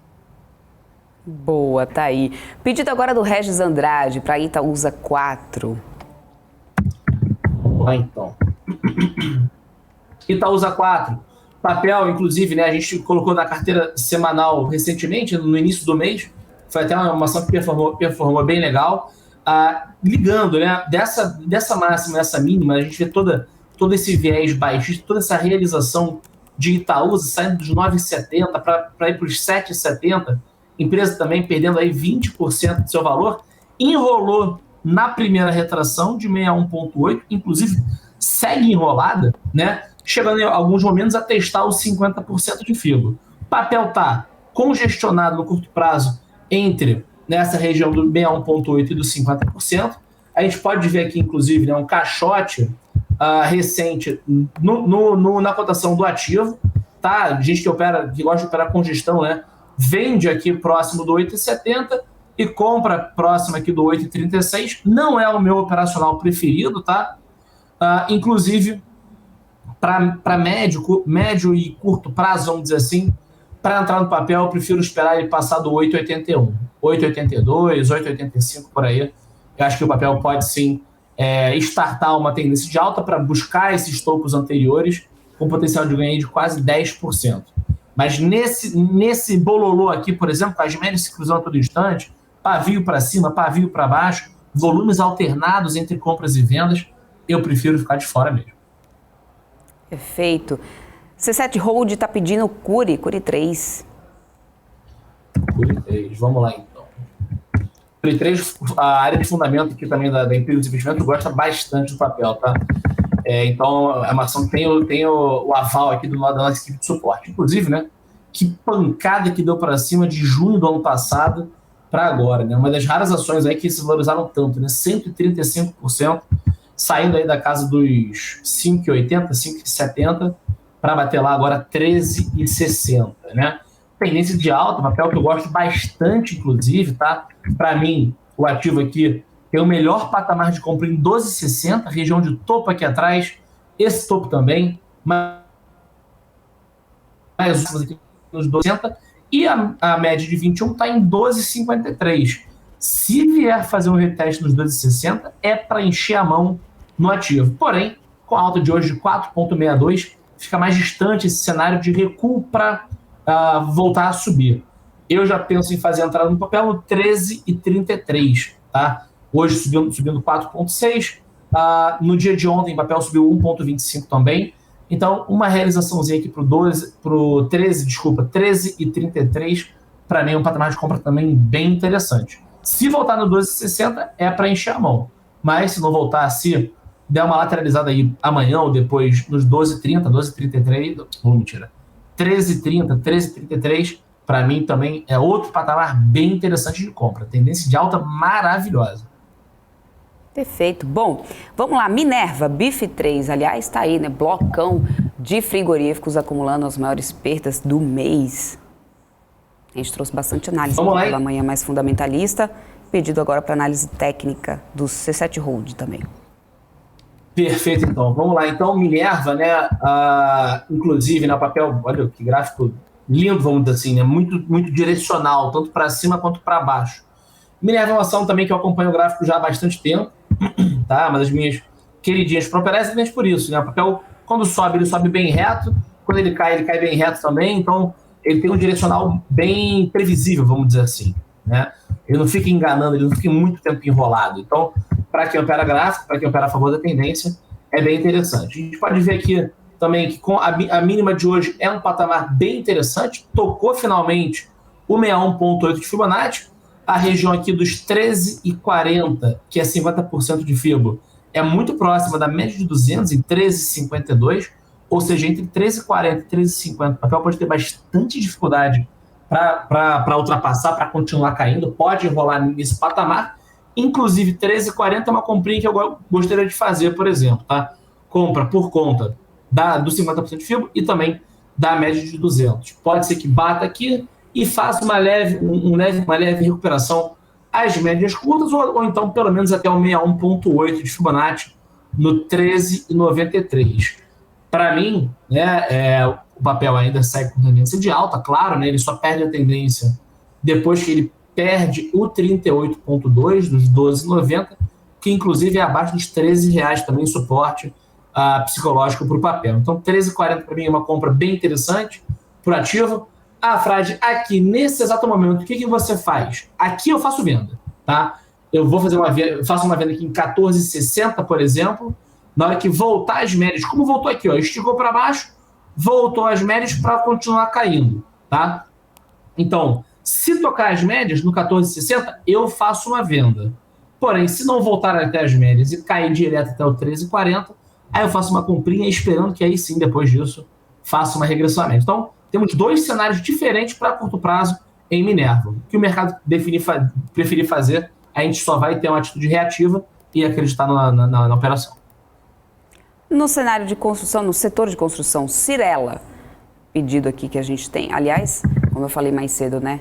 Setor de construção que teve aí prévias operacionais, algumas companhias saindo muito bem, outras não tanto. Bom, vamos lá dar uma olhada em Cyrela. Vamos lá, então. Um dia que o Ibovespa sobe 1,21%, nesse momento aí nos 113.623, né?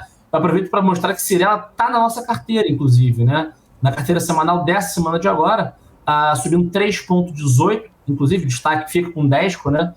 Subindo 7,23%, e a nossa carteira sobe 2,29% no dia de hoje, dando um baile aí no Ibovespa, quase o dobro, né? Cyrela também, a gente conseguiu ver um cruzamento de média, de baixo para cima,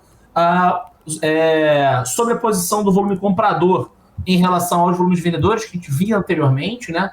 Então tem mais volumes compradores do que volumes vendedores e também mais deles acima das médias. Temos aqui, por exemplo, esse ano, no mês de janeiro, né? 1, 2, 3, 4 volumes acima da média na parte das compras e um volume apenas na parte das vendas, que inclusive foi em um dia que fechou muito próximo da abertura. Então, não necessariamente esse volume todo que é vendedor. Pode ter sido na queda de braço dos comprados e vendidos, né? E o papel aqui nesse dia fechou muito próximo da abertura. Papel Cyrela, que faz topos e fundos ascendentes, bem regulares também. A gente vê aqui, né, que não dá grandes sustos. Inclusive, nesse fechamento de hoje, o melhor fechamento para o papel desde o dia 9 de novembro, tá? Então a gente fala aí de 1, 2, quase praticamente 3 meses aí que o papel não fecha tão bem quanto fecha hoje, dando sequência aí a essa leitura altista, compradora maravilhosa. Quem não acompanha a carteira, não entrou no papel ainda, tem aqui um patamar de entrada nos 14,77, bem interessante. Se voltar lá para as médias antes de continuar subindo, né? Se não conseguir voltar lá, só puxar lá para cima, aí o patamar de entrada no papel fica nos 15,30 mesmo. Perfeito. Próximo pedido do François Martins, CSN Mineração. Lembrando que a gente tem aí uma retomada da China. Depois do feriado aí chinês, a gente também tem hoje, teve uma alta aí do minério de ferro nos contratos futuros de Allianz. CSN Mineração, pedido do François Martins. Vamos lá então, pessoal. Bom, Cyrela, só para a gente finalizar aqui, só que eu vi depois que a gente começou a trocar ideia sobre CSN Mineração, em relação ao patamar de fechamento de hoje, até o último topo a ser procurado, nos 18,83, tem potencial de valorização de 23,5%, tá? Então, o papel está com um gráfico realmente maravilhoso e se continuar assim, ao longo dessa semana, provavelmente vai continuar na carteira da próxima semana, tá? O Helder está até comentando aqui, inclusive, Cyrela tem grande upside, o comentário aqui do Helder, nesse momento aqui no chat. Exatamente, falamos juntos. A CSN Mineração, do meu ponto de vista, tá? Já está bem esticada, tá? De novembro para cá, o papel já se... Frade, então o papel quer dizer que o papel não pode continuar subindo? Pode, claro que pode. Olha aqui, inclusive, pessoal, a máxima histórica do papel lá em 2021, tá? A gente tem potencial de valorização de mais 60% até o topo histórico do papel, tá? Mas, nesse exato momento, eu já fico um pouco cabreiro de entrar no papel, porque pode ser que o papel faça uma realizaçãozinha até as médias curtas, até a média de 21 a gente tem quase 10% de queda. Então, assim, talvez seja interessante esperar o papel lateralizar, como fez aqui, por exemplo, se aproximar da média de 21, e aí sim, quando tocar num patamar aqui próximo aos 4,90, 4,95 e tudo mais, aí pensar numa operaçãozinha para o papel.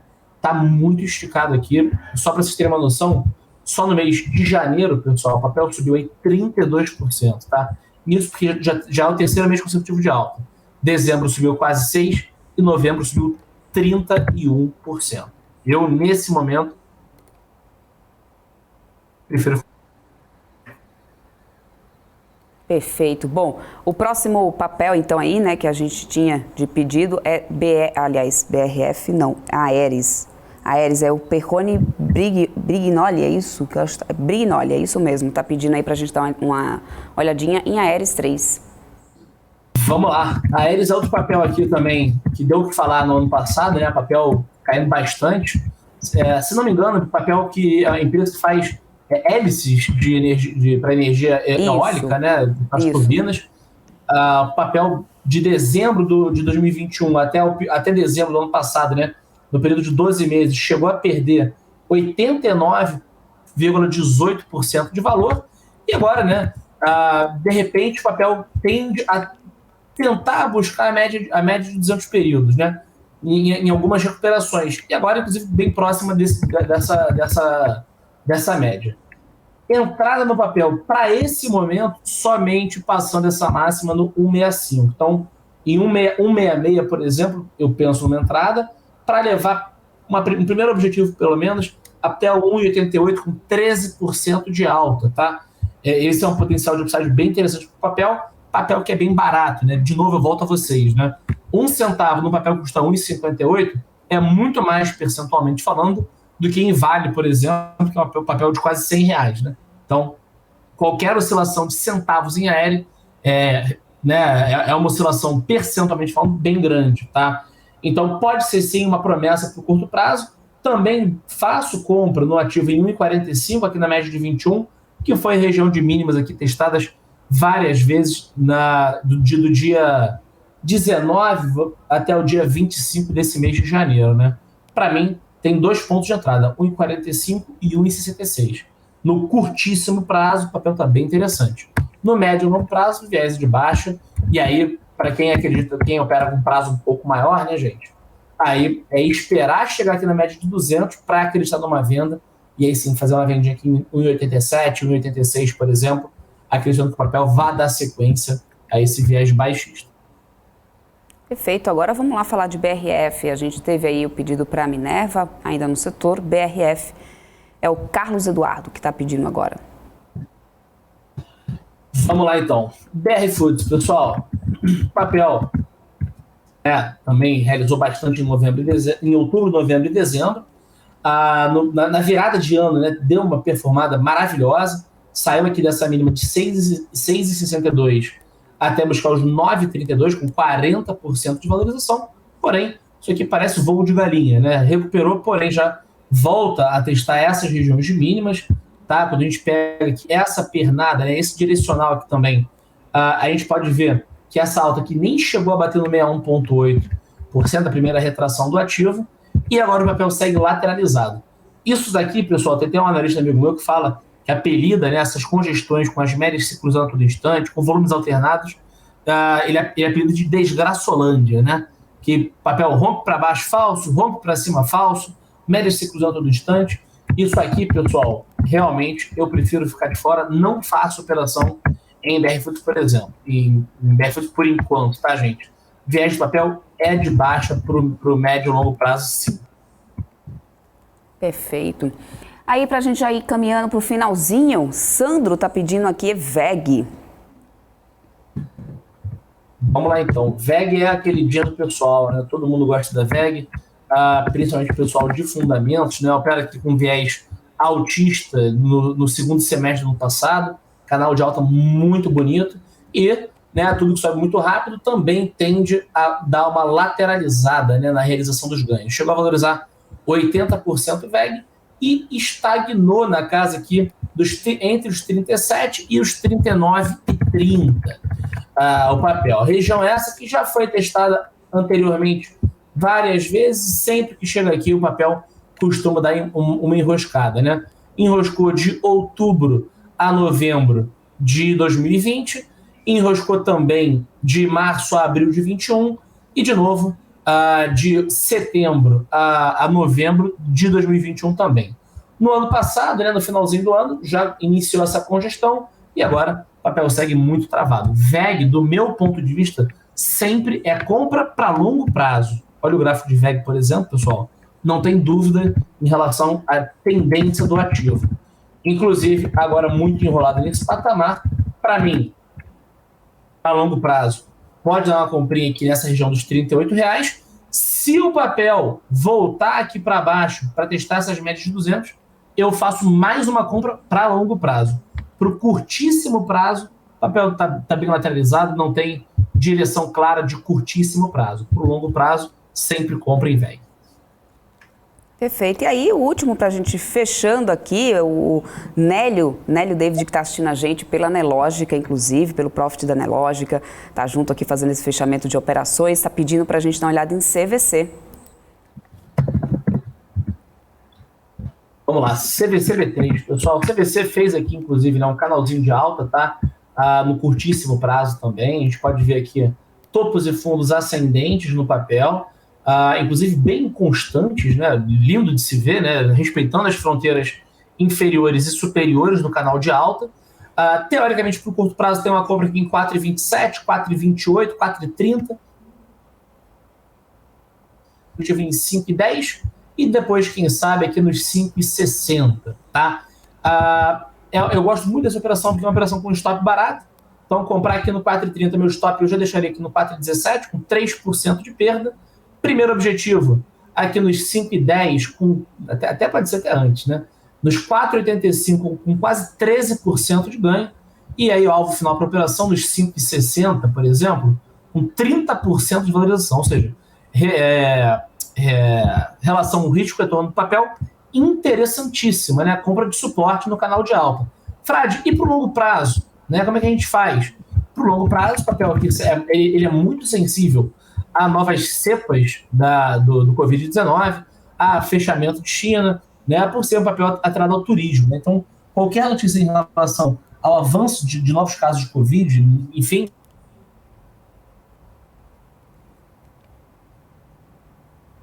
Acho que perdemos aqui um pouco o sinal do Felipe Fradim. Vamos ver se a gente consegue dar uma reconectada para ele terminar essa análise que ele vinha fazendo aí de CVC. Pedido aqui do Nélio, aliás, forte abraço aí para o pessoal que está nos assistindo, pelo Profit da Nelógica, sempre aqui conosco. Muito obrigada mesmo pela audiência de todos vocês, mas a gente caiu conexão, se a gente tentar, vamos ver se a gente consegue se reconectar.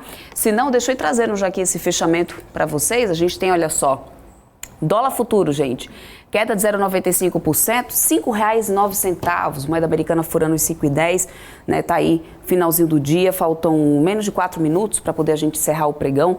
R$ 5,09 é o que a gente tem no dólar futuro aqui nesse momento. Em relação ao índice Bovespa, deixa eu trazer o Ibov aqui para vocês, a gente já vinha com a alta no Bovespa desde mais cedo, né? Sustentamos a alta e agora alta de 1,26%, 113.691 pontos. Fechando o mês de janeiro, é Magazine Luiza liderando essas altas aqui, ó, 61,68%.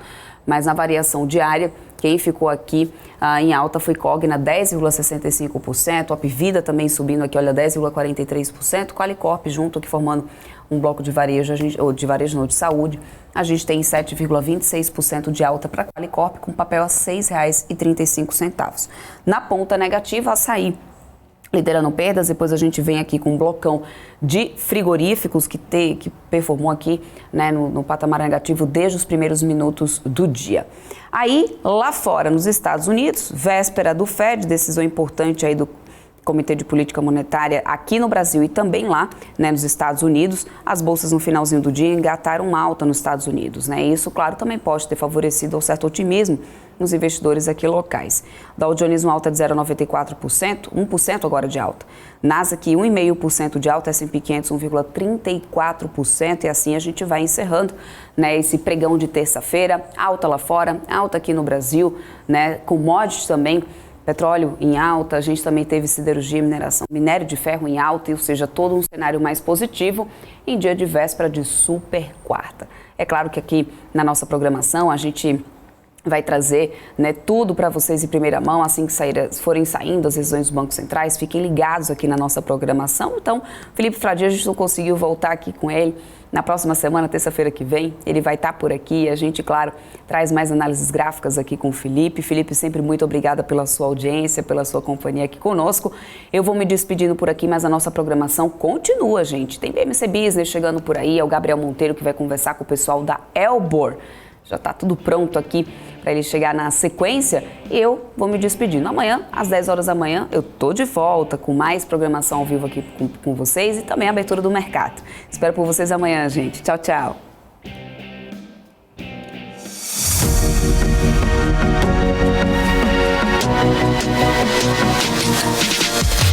BMC News. Informação que gera valor.